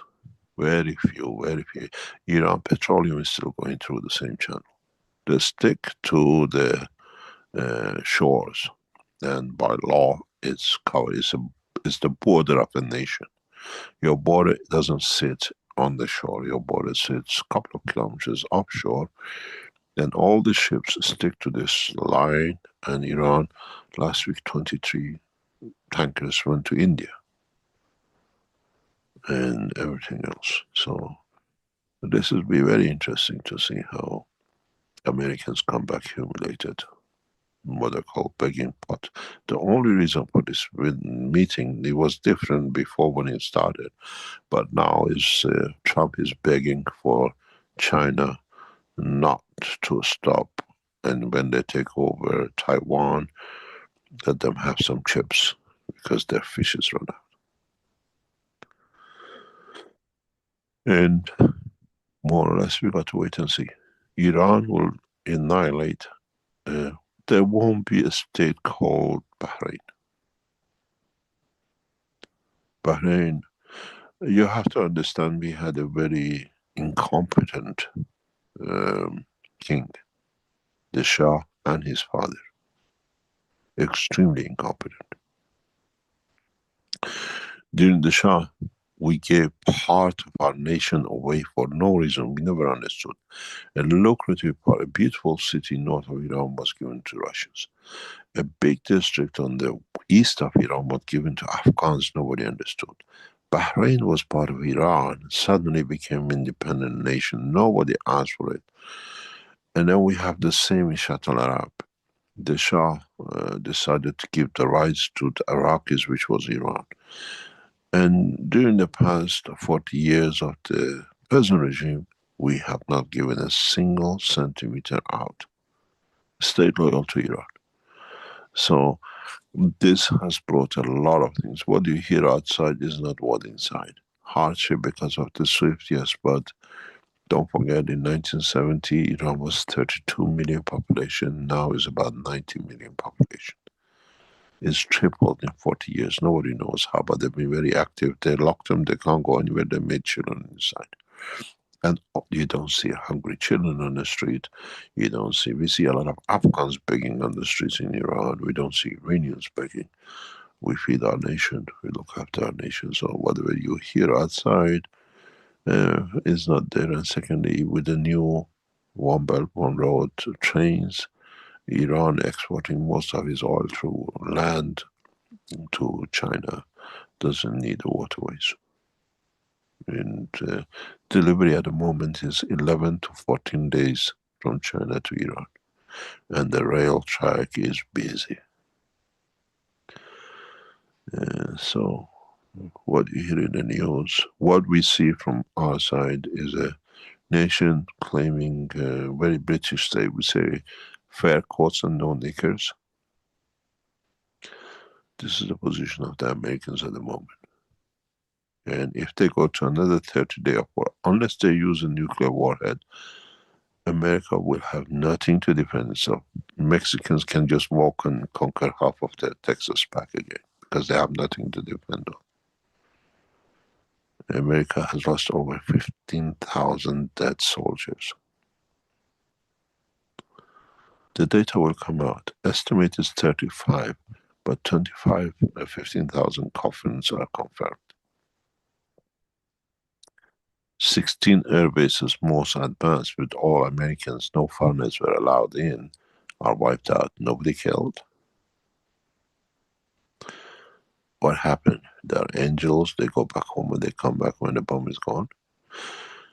All the radar system by the most trained officers have gone. They don't even have officers who they trained 10 or 15 years, gone. The American losses is in tens of thousands and in hundreds of billions. So 15 more day war with Iran, you'll run out of ammunition.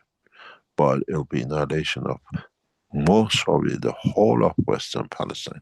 One of the reasons Iran doesn't destroy the whole of Israel is that it says it's the land of Palestine. If we destroy it, they need to come back and live in it. Israel now is less than 2.4 million Israelis left out of 5 million. And these are the soldiers kept by pressure and the beggars cannot afford. You go to Cyprus has become second Israel. You go to California, Florida, all going. Most of the nations have banned Israeli passports to come in. European nations, Italians have done that. In Japan, no Israelis are allowed in because they come in and then they ask for refugee and they don't want them there to create next cycle of problems.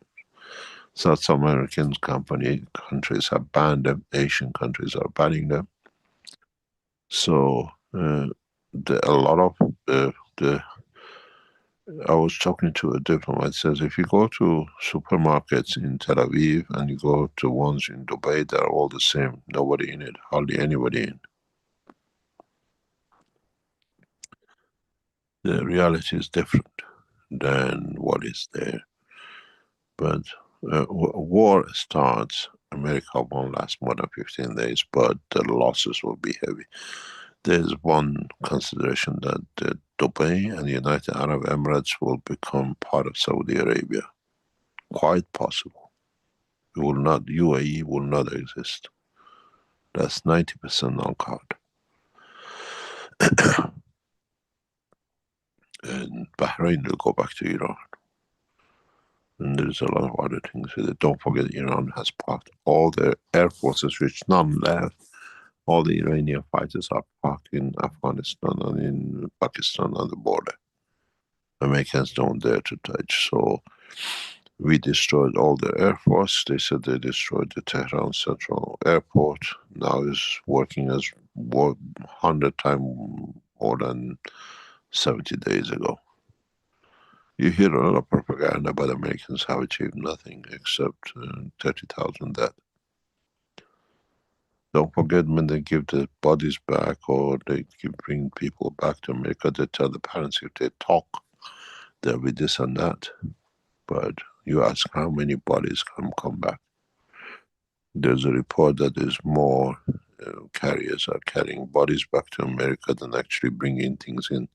Under cover of the delivering arms, they're taking bodies back. In one quote, America has lost more in 30 days than they lost in all of Vietnam. You watch when the figures comes out. But Vietnam War was all illiterates. They got it off the grounds and put the uniform on them. This time, all the experts, radar, communication, pilots, all gone. All gone. Intangible assets, trillions. Takes years to train scientists. Israel is the same. 1,400 nuclear physicists, scientists are born. Iran built 500 below. Israelis, they thought America were 20. We'll see. Look at the real figures and then we'll see when it comes.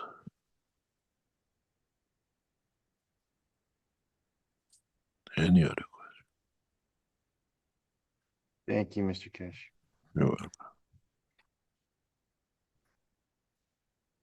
Yes, we have another hand up here with KF SSI host IT.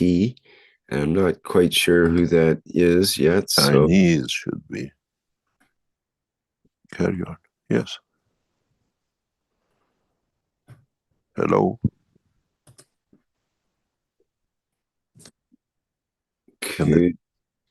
could you go ahead, KF SSI host IT? It might be. I thought it might be Stefania or something, but she's on the other line. Okay, they're not speaking, so okay. Let's go on to a question in the Q&A from Daisy from the Brazilian community. How does plasma technology work in dentistry? How can it be used for tooth regeneration? And that the Japanese have done. We've done a lot of work on this tooth. You know, Azar is a dentist and my sister is a dentist. I've been hammered for years what we do. There's a lot of things we tested, we do. It connects to the soul and how it's done. We've shown a little bit of progress in the young girl during the corona. But generally, it should be able to be done, but at the moment we don't have our balls on that, our eyes on that ball at the moment. But in a way, you can regenerate tooth. And genetically now the Japanese are very successful in the past year or so. But plasmatically, you can create a condition of it doing it. It can be done. You have to regenerate, reactivate the nervous system, which GANS technology is the best for it. We hopefully will access to some medical hospitals very soon, which a lot of these things can be done. We will operate out of hidden southern coast, what they call island of where we came to Sanya, in the hospitals in there very soon. Keshe Foundation will operate in these hospitals, especially designed for new technologies to become part of the Chinese operation. We are establishing heavily in that area that we will do tests in hospitals there with different part of the Keshe Foundation technology as part of our operation in China. It's on the card, it's just it needs a few more months and we're in it. And then there's a lot of things to test. But it'll be on the banner. It's all licensed. It's a very beautiful way the Chinese have set this island up. In this island, there are clinics that you can test any new medicine in any new way. And Keshe Foundation, being actually a Chinese company, has I've started up. We're actually talking and working with one of the owners, the hospitals. He's a partner in one of the leading hospitals. And what do you call it? We are working on it very clearly.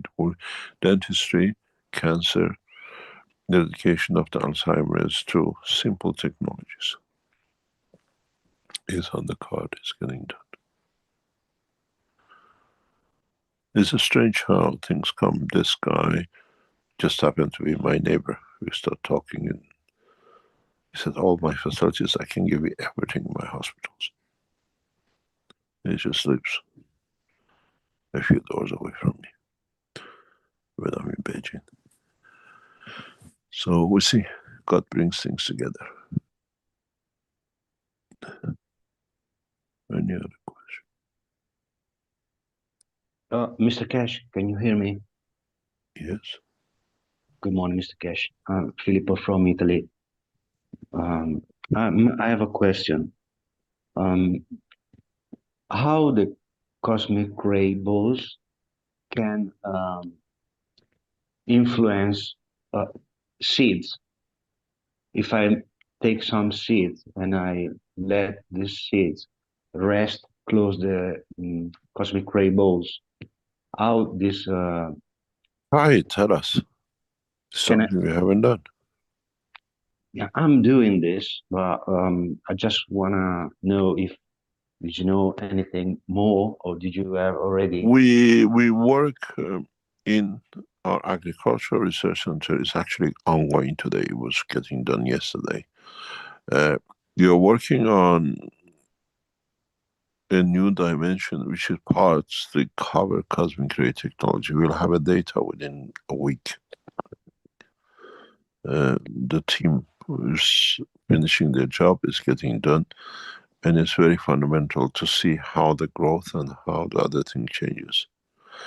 And that is not the cosmic ray material, but it's creation of. It's the first time directly we involve in this kind of research. There's a reason for it, and actually on our production and agriculture, I think even today are busy with it or being busy with it. Then we tell you how it affects and what it is. We are creating a condition very much is a pre-test to the space technology, growing things in the space. But we are doing it in what you call it ground level, and it's a first. And then we see how cosmic rays, how the environment we create, we do, will affect us and how will change. There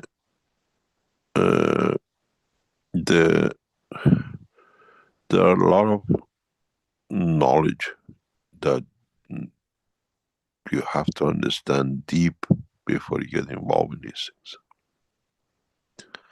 And one of them is when I explain to you, when you eat the food, the minute it enters your mouth, is not a matter of state anymore, it's in the environment of the field of the body. It becomes a cancer state. Now we're treating this in that position. It's a very important when you do this, do it holistically, cover all aspects. And now we're creating the same as the podium, where we are creating a cosmic ray inside another cosmic ray over another cosmic ray, and we testing this actually teaches a lot about defense technology. At the same time, we look at the agriculture part. In a way, we make a tent of a tent of a tent, which we control all the 3 tents. And cosmic ray is part of that test which is going on. I have a good news for you, because as you know, with our research into space city is getting shape and developing in a beautiful way. We have come now, after more or less 4 or 5 months of operation, that we are discovering more and more things, actually just in 2 or 3 fields and new things. And I have asked the head of the Keshe Foundation to reopen the plasma times, which we stopped with Corona. In the next few weeks, you will see the plasma time to be published again, only by the research development of the Space City. We become the publication of, as plasma time is a scientific journal, registered, and it's the number for it. Try to get hold of the new plasma time. It'll be coming in the next 2 or 3 months, because the data coming up from research centers and other things is so in depth that only we who are in can publish it. So people like Raphael, people like who collecting information and data, will ask you very soon to come back in, and people who helped us with setting up the pictures and the things of the, what you call, plasma time, will become only to publish the data and the research of the Keshe Foundation very soon. I asked the head of the Keshe Foundation to see to this as soon as possible, because the data coming from our research centers is amazing. Not all success, failures, but it allows you other people think. And so one of the benefits of it is this, what you call, sharing the knowledge, especially on the agriculture, will be very heavy till the other aspects of the space and everything else is completed. So your plasma times, totally bound to research, will appear in a short time, hopefully, because there's so much data we need to share with the rest of humanity. That's great news, Mr. Keshe. In fact, I was just pondering that in the last days and week or two, and how lovely the articles are in the Plasma Times. In review, they were quite technical and very well put together, lovely pictures and images and so on. And it's a very nice publication, so happy. Yeah, we have the French knowledge seekers who tries to push his journal through because he gets financial benefit from it. We'll ask them to stop once we come into operation. He's been helping, he's done a lot of beautiful jobs, but the publication for Keshe Foundation will come from center from now on. And we have a lot of things. I was puzzled how the team has taken shape in the Space City, I'll call it. It's growing up with a core of people who are actually doing things, the most amazing things. As we are setting up a new space, and I was yesterday in position, they are deciding even the screws, which is going to be used in labs, to be homogeneous right across all the labs in the future. Everything ISO standard. At this stage, they are planning everything to the screw. That when you go in any labs of the Space Center, going from one lab to another, there is no difference. And it's amazing what is getting done. And I think the whole thing behind it is an international cooperation, and it's amazing what is developing, what is becoming. And it takes a lot of time and effort. People are working round the clock, getting this done. And hopefully, very soon we'll take you across this beautiful research center, what we call the Space City, is getting shape. And it's thanks to a lot of Chinese supporters. A lot of work is done by the CEO of the Keshe Foundation in China, and our other CEOs and attached teams too, and the way they are taking shape. Step by step, no rush, very slow. Any other question? Okay, thank you. We had a question in YouTube from Tender. You had mentioned earlier about children, the hybrid children in particular, and her question is, how were these hybrid children fabricated? Through man-made manipulatory intervention or spontaneous combustion, or through possible natural direct physicalities match? What are you talking about? I'm lost. I think she's talking about the children of Mithra that you speak of, that are made in a different way than through the physicality way that you see creates.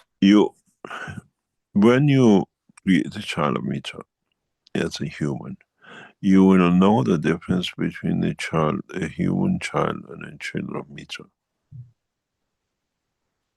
You know it yourself. And if both are not in the same way, both partners, you cannot create it. It's a process that, first of all, when you create Chinometra, in the dimension of physicality of the man, you still have the interaction of the physicality, but you have no egg and sperm. That comes from the soul. In the future, it will be proven and it will be shown by the world of science. The way now you can monitor how egg and sperm is transmitted and how the child is conceived, you will not be able to create a test tube children of meter impossibilities. Somewhere somebody has to create a dimension of the environment for it to grow. And secondly, it is the soul of energy of the soul which leads to the creation of the soul of the child, that then the environment created the size, the physicality of the child. And those of you who create the first children of Mitra, you know exactly what I mean. You will feel it, you know it. So, Mr. Keshe, is this what the term virgin birth, is that the same? Yeah, more or less. More or less. It comes, not the physical virginity, we call it from the virgin soul, untouched, pure. And as I said, you can be 100 years old and still give birth. First of all, you have to create the condition of the environment of the birth to match the soul. And no knowledge in the universe has reached that position. The what I call the womb of the universe is unique and cannot be replicated. Cannot be replicated. It's such a spectrum. So, children of Mitra, when humans created children of Mitra, they both know.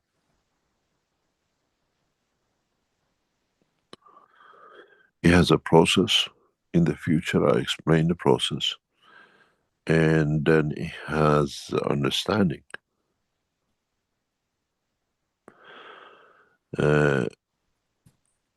The woman will not go through ovulation.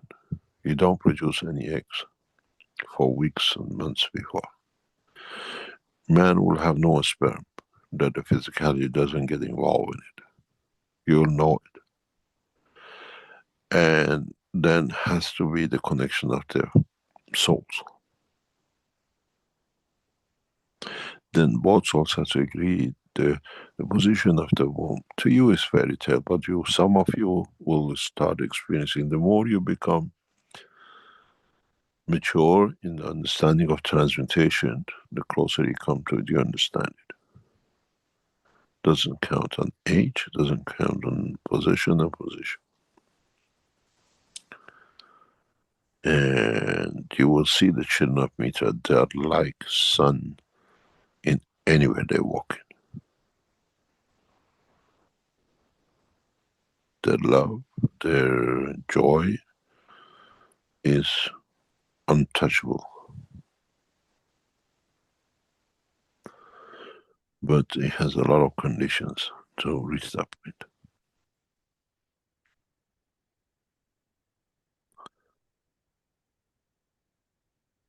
Any other question? Okay, thank you. We have an interesting one from YouTube. Just got it lined up here. From, it could be Pizan. Good morning, I'm from Poland. Last week I had an interesting experience.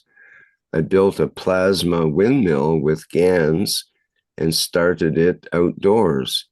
I pointed it at the sky at an angle of approximately 45 degrees. After some time, balls of light began to appear in the sky. I saw 4 in total, and one of them turned metallic and slowly flew upwards. What are these balls and where do they come from? I'm not there. I don't know. You do I the knew you were going to say that. That's your classic answer for that. When you're conundrum. not there, you can explain or you can just make up. We're not in that making up things. But it's amazing. It's a very interesting experiment. But try it again and let us know. It's a very interesting experiment. I tell you, we'll have hundreds of knowledge seekers making plasma windmills now. It's fashionable. Somebody's done it. We know scientifically, you have to understand the atmosphere is moisture. And scientifically, we know this is a puzzle in the world of physics, has been. I explained it somewhere. It's not a puzzle, but it's still, in 95% of the world of physics, it's a puzzle. If you have a bubble, air bubble, in the water, any water, and if you allow the bubble to come to the surface and it goes blub blub, you hear the noise. But if you blow this bubble in the water, it creates light. I explained that to a world of scientific world very recently. Because even if the water is a condition of its own magnetic position, and the air inside is different. And when you collapse that air inside, the two energies have to balance. And the water has to absorb the energy which is inside the ball. And that creates light. And we will release a toy like this very soon, in the next few months, that children can watch, and the light just comes up in the bottle. But it needs a lot of understanding, and it's not shooting. You can't shoot at it because you can't burst the bubble in. What they do, they use high laser and ultrasonic at the same time, and the bubble bursts. But always creates light, and they couldn't understand why. And I explained this is what it is. Then you can imagine what happens in your stomach when the food gets digested. It's full of light. This is the facts with physics. You can't change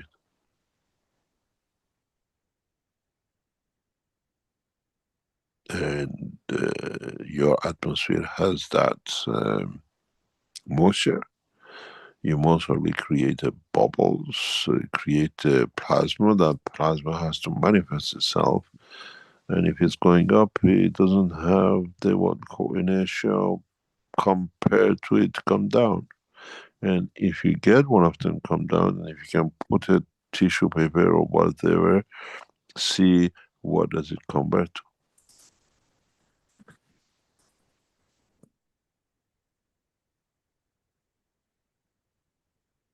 Any other question?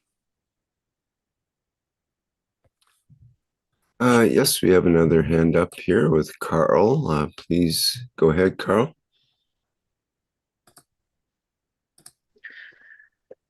One. This is Carl from Central Victoria in Australia. Haven't called in for a while. Good to be with you. No, you've been gathering kangaroos. I have, and after last week's teaching, I'm reading Raphael's summary, which I always enjoy. He paraphrases what you taught about how when a tree is burnt, carbon remains, but when the human body is cremated, there's no carbon to be found. And I wanted to take you through an analogy with the process we use here on our farm, and it's the creation of biochar. And so it's the heating up of wood at 700, 800 degrees Celsius without oxygen in pyrolysis. And it crystallizes the wood. And then we break it down into a powder form and put it in a bathtub with a dead kangaroo. And as the kangaroo and then we fill it with water and put in a whole pile of herbs and of course some GANs. And as it breaks down over the next 6 months or so, the anaerobic processes fill into the charcoal, and under a magnifying glass, these microbes grow and breed and feed nutrients into the char. So I was always How long have interested. you been doing this? 5 or 6 years. Would you Yeah. like to join us in the agricultural space city and show us? I'd love to. Yeah. And another example of this, I think I might have mentioned before to you, is the indigenous process of cool burning, where at certain times of the year we use fire to burn the land to keep weeds at bay.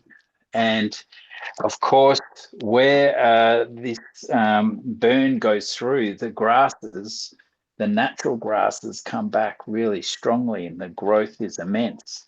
And so I'm wondering whether there's an element of nano-coding embedded in this whole process. Yes, we have taught this before.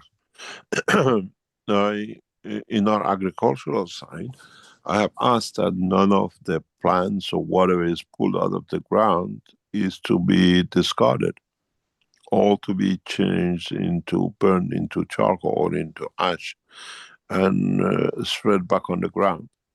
This is something we do.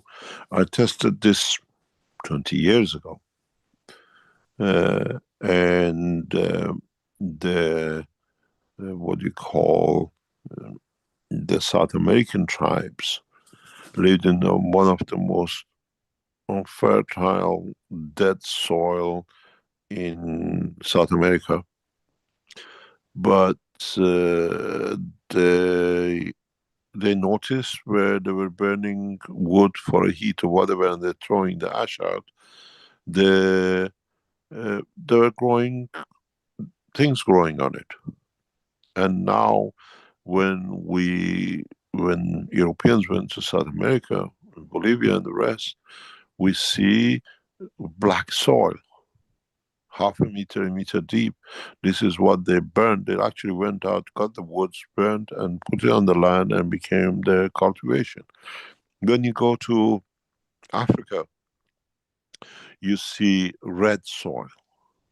When you go to Ukraine, Moldova, and that part, you see black soil.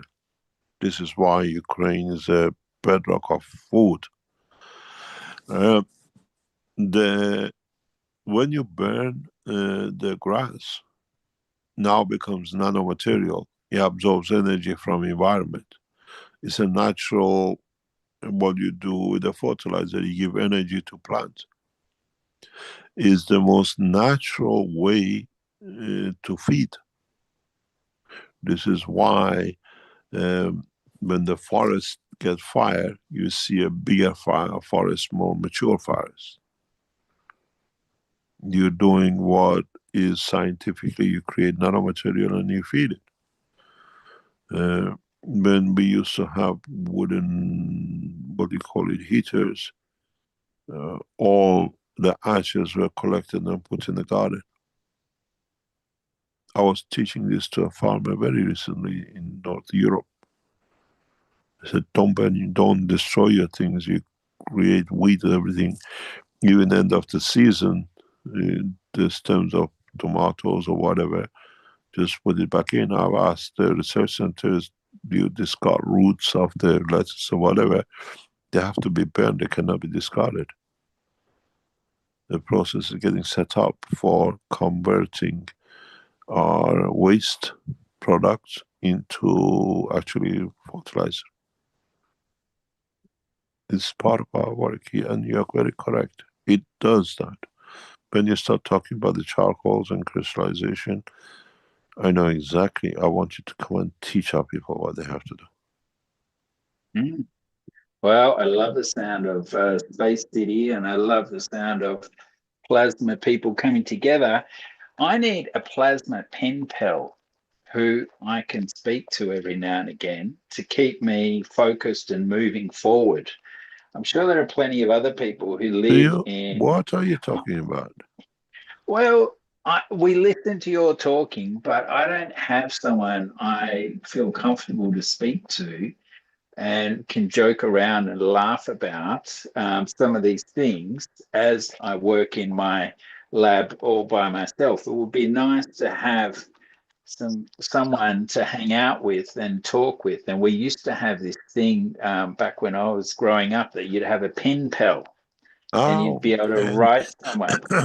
How do we have a well, in plasma pen pal? agriculture, in agriculture, I work as an economist, but this is my side project. Yeah.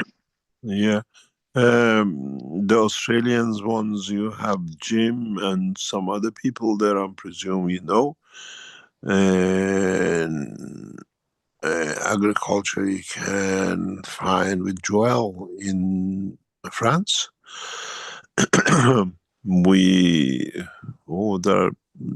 There's Jim in Australia near you. Yeah, yeah. There's Jim, Lisa, Antonio. We hear of. Yeah, we need to hang out more. But Yeah. yeah, it's just one of Do those you things. want me to hang out chat? What do you call it for you lot? I'll open a Yeah, hangout chat. Yeah. yeah, Give that me, would be fun. after the session, I'll open when I connect all of you. You can chit chat. We have no problem. The the structure is there. Very soon, I think this kind of chat type things for the knowledge seekers will appear. Most probably it'll be sorted on the, what do you call it, the game which is set up, the Enlightenment Yeah. and Peace game. There's a lot of things happening there. We start recruiting professionals to do this job with the help of our people in Keshe Foundation. We start resourcing from outside. So the what do you call it? The process will start. This is why if you go on the Keshe Foundation, what do you call, sales side, we have opened one for teaching. That you teach yourself, or we support you to learn, but allows us to support the, what you call, the expansion of the ONNs. There's a thing there is like a donation, but it goes for training and development of the ONNs. They can participate on that side to help us to expand this. But I think the people in the background hear you, and most probably a chat will be set up in the games. Okay, and usually when there's a crisis in the world, there's a Keshe pack that comes out or something like that. But I wonder, have you got anything coming together regarding fuel efficiency, in particular for diesel? But back on Lisa and Jimmy's teachings, the 12-part series they did years ago, there was Eric from Denmark who turned up and talked about putting some GANs on kitchen paper towels and putting iron GANs, 8 drops, CO2 drops 2 on one piece of kitchen paper towel, putting in a Ziploc bag, cable tying it to your fuel line, and then putting the inverse of 8 drops CO2, 2 drops iron GANs, on another paper towel and putting that underneath the driver's seat. And for me, I saved 20% at least on my fuel bill for a good couple of years there. I think I replaced it once. But have you got some sort of, I know you're always doing things, but has that process of thinking evolved? Because it was so simple and so effective. Is there anything else like that coming through? At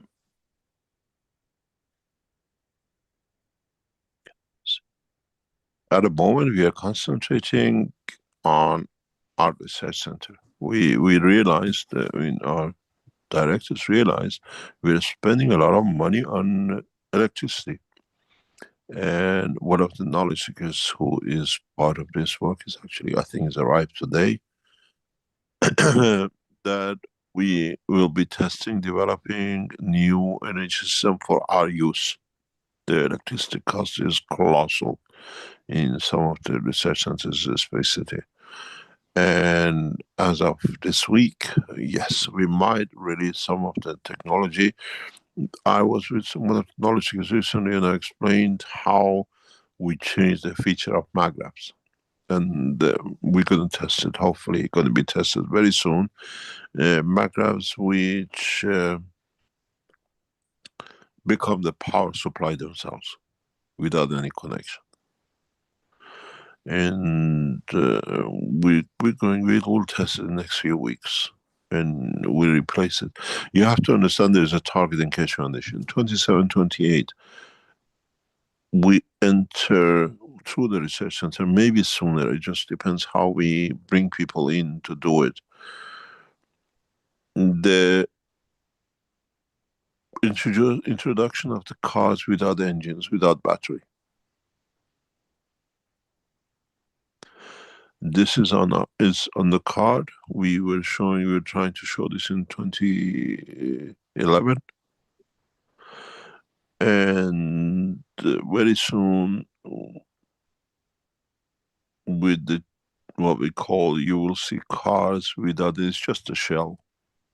You can literally fly a Persian carpet, as I call it. So instead of finding a saving fuel business, we are introducing a cosmic ray technology. And that's maximum 2 years.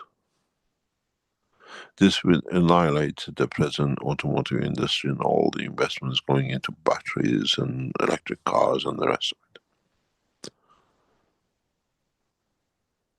That's, say 90% is on the card. You will see these vehicles. It's part of the space technology. We can't avoid it. It'll be sold in a package of 5, and I reckon it should be around about $2,000 to $2,500.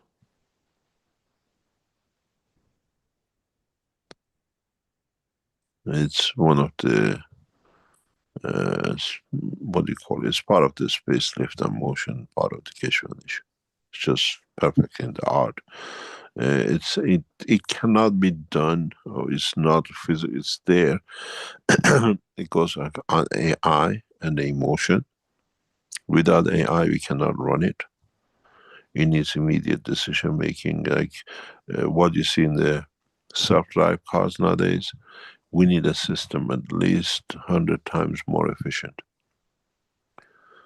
You can stack level it, so you travel on a meter, 2 meter high, 10 meters high. I remember when I asked the Belgian authorities if they can give me, there's a stretch between Kortrijk and Ghent, it's a straight motorway. I asked the Belgian authorities to give me one Sunday afternoon free that I could test. And the excuse was there were bridges there. I just wanted to test it. It's not the knowledge, it's not the knowledge we have. Now, we're in the Space City building up in China. We'll be testing this. Now we have a straight lines in China. I was going down one very recently. I thought, that makes good sense to make it tested here. So yes, just play with that diesel and the drops for a couple of years maximum. You won't need the engine. That all sounds so good. Excellent. All right. Well, thank you very much, Mr. Keshe. I Thank really you very enjoy the much. teachings. And we need Raphael to come on. Come on. Why doesn't he come on and ask you some questions? Because when your teaching today was very advanced, and I'd love someone with advanced knowledge to be able to reiterate what you were saying and tease it out with you. He likes his ground in Sao Paulo. He doesn't want to move. He loves where he is. He's a true Brazilian. We tried to put him into a space city. He's not moving. But he could speak to you now, is what I'm saying. Oh no, he communicated with me this morning. He's an amazing guy. He'll do a lot if he makes his way to space city. Well, we gotta wait. I think we're gonna get him married first and then move. The wife will move with it, but we can't move him on his own. But we'll see what happens. The beauty with the Space Center is managed, run by a young Keshe Foundation team. The new generation is taken over, and it's beautiful to see them growing. I enjoy seeing them battle, and it's beautiful the way they keep the ethos and they work on that. And it's amazing how it's difficult for the people who are not knowledge seekers gradually to turn and believe in what they do is correct. I've handed what we call the running of the ship to this young generation, and they need to be there, and I hope when the time comes they do the same pass to the next generation.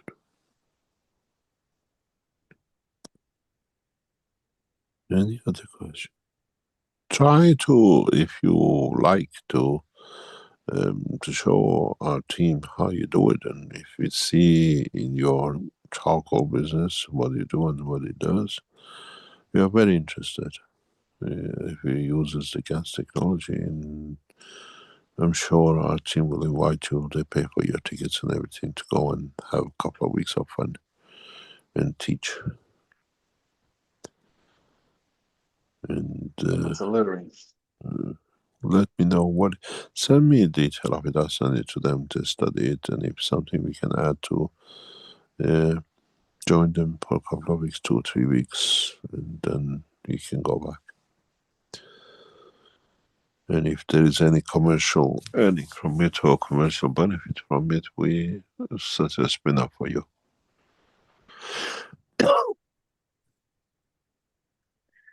Very good. Thank you. Thank you very much. Thank you very much.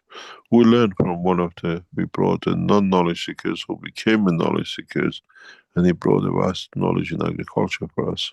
He's an expert in Iran. We brought him. He stayed with us for 2 or 3 months.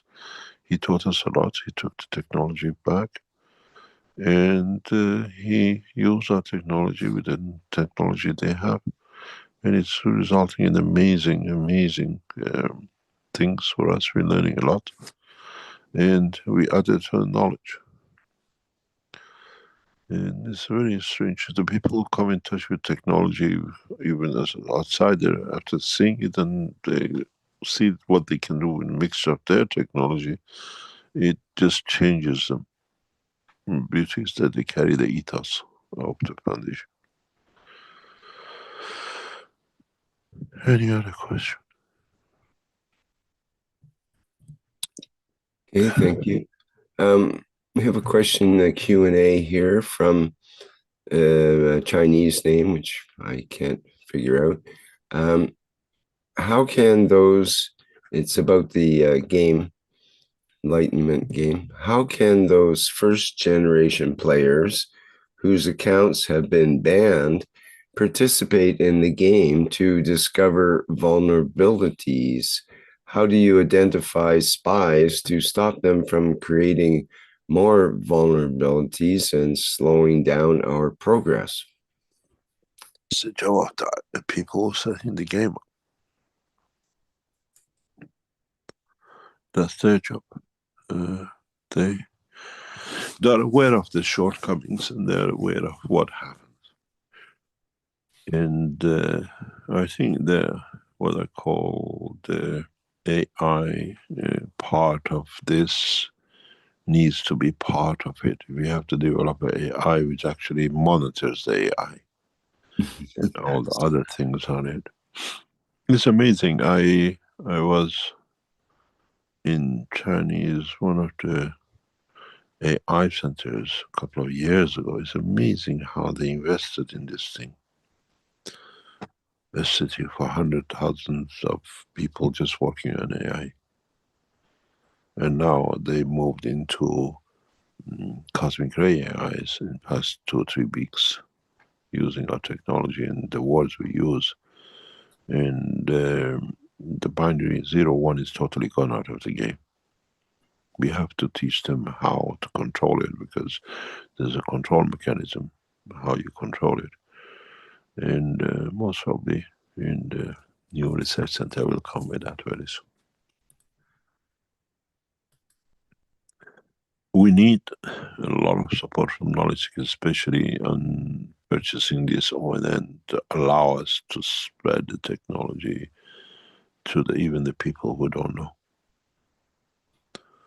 And this is a crucial point for us in the next 12 months to be able to do it. Keshe Foundation has to do it itself, through itself, that we don't get controlled.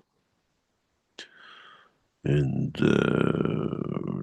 the rest will come with it. It's not easy. Even creating the AI here is causing problem for our team. Their own AI works again their own work, and they have to redo the new AI. But it's part of the policing AI with the AI police. It'll be very interesting. That seems to be the challenge, is to have an AI babysit the AI that you originally set up to do the work. Here's what it is. But on top of that, to nature. babysit that one, so they each watching each other. The interesting thing is the Chinese have built the biggest train terminal in the world. It's opened up in the past few weeks, or it's just about to be. Unknown to public, a lot of the work was done with the robots connected to each other with AI. They closed the city. Nobody could see when they're building this huge, what do you call it, the station. Is the largest ever. You can put, God knows, so many of the central stations and biggest stations in the world into it. It's mind-boggling what they built. They destroyed the mountain, flatten it, and they build a station on top of it. And most of it is made by robots. And the robots not only individually controlled, but collectively controlled to do the same thing. And their power and their precise work has been amazing. More and more information is coming out how they build this thing, partially with robot help. But what they say, the next generation of train stations or whatever will be built, learn from this or construction, will use 10% human workers and 90% robots. Now imagine how many more unemployment will come up and how many people have no jobs. But we have to feed them. Nations cannot keep on feeding and looking after people, and it'll come to alternative source. Feed through the soul is the alternative, the only way. The more and more we advance, the more people will have no jobs for. Even now, the Chinese are looking at armies without humans. Now you can imagine what's the next step is. You don't have an army, so what happens to the soldiers? You don't have factory workers. Dark, what we call factories now, is a norm. It's a common thing in China. They're producing thousands of cars a day without a single man, all done by robots. So, but we still keep on producing humans. Would the robots decide we can't feed so many humans who needs to be eliminated, or we bring the alternative, we feed as many humans as we like through the new technology. It is possible. There is a possibility that we can use an atmosphere over Earth atmosphere, which means in this atmosphere we deliver the shortcomings of the Earth cannot do, like the food, energy, health. The air you breathe in the field of the plasma enters this. This is not a dream. I hope the machine will be able to be built in the next 6 months, which then, in a way, even the cat, the dog, and the tree will benefit by it. Then there is no need for next generation of murderers like Netanyahu. Any nation has a nuclear, it's my enemy, going from one country to another, will die because everybody is fed, everybody is happy. They all get a cash coin and they all use the system to feed themselves. And this making a second layer of fields, I think about a few years is in the reach of man. We don't need to use, what do you call it, mobile phone, or what they call apps, through ONNs. We create that cluster of energy. Hold on to, continuously fed, everybody gets what they need, what they, energy-wise, there's no hunger, there's no medicine. And this all connects to an end. It has to be done, because then we can transmit through the center to it. And it's like cryptocurrency, nobody can destroy it because they can take 10 units out, there's other thousands there, because we don't look at the present coverage of 10,000 or then covering 1 million or 1 billion.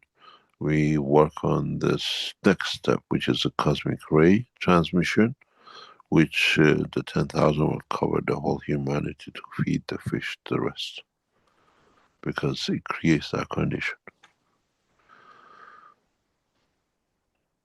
Any other question?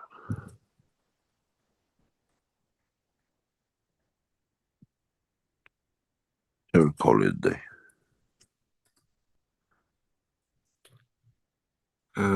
Someone's saying there's no sound on YouTube. I'm not sure what's going on there. Sure. I think it's time. Perhaps a quick answer on the question from Antonio. Says, Mr. Keshe, with the cosmic ray balls, when the container is closed, will it still have an effect, or does it need to be open? The same, doesn't matter. It's just a cosmetic. The box is just a cosmetic. And the new ones don't have a box because we don't produce them anymore. And the last one we received batches, I think the last few left, it will have no boxes. Because we don't have the boxes for them. And it's not worth producing them. Time it takes and the rest of it. Then it gets produced in Ukraine and it takes time. But whatever we have, or I don't know if you have any more cosmic light left balls, that's the last of it for the time being. We need all our materials, all our systems. Thank you very much for today, and hopefully we'll see you next week. Okay, great. Thank you, Mr. Keshe. Thank you. I think we cover most of the questions. There might be one or two left over, and folks can carry them into next week if they wish to. All right. Well, that brings to a close our 642nd Knowledge Seekers Workshop here on Thursday, May 14th, 2026. And we should be back again at the same time and place, so far as we know. And if not, we'll let folks know. Our next public teaching workshop will be on Tuesday, May 19th, with the One Planet, One Nation, One Race for Justice and World Peace, with the members and support members of the Universal Council, who will be presenting that program. That starts at the 4 p.m. Central European Summer Time. And again, that's on Tuesday, the 19th. Okay, and speaking of the Universal Council, I have their invitation to show and read here. Let me get that organized.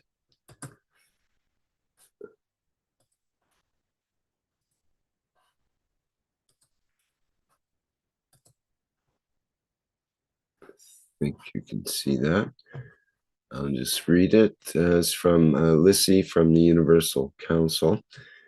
And it goes, we, the Universal Council, invite the Keshe and Universal family present on the earth in unifying at the soul level every time, every day at 9 p.m. Central European Time or Central European Summer Time. We, the Universal Council, give from our souls and invite all of humanity to elevate the soul of every leader in every nation, to work as one soul in one direction, to achieve peace as one nation, one planet, one race. Okay, thank you, Lissy, for that.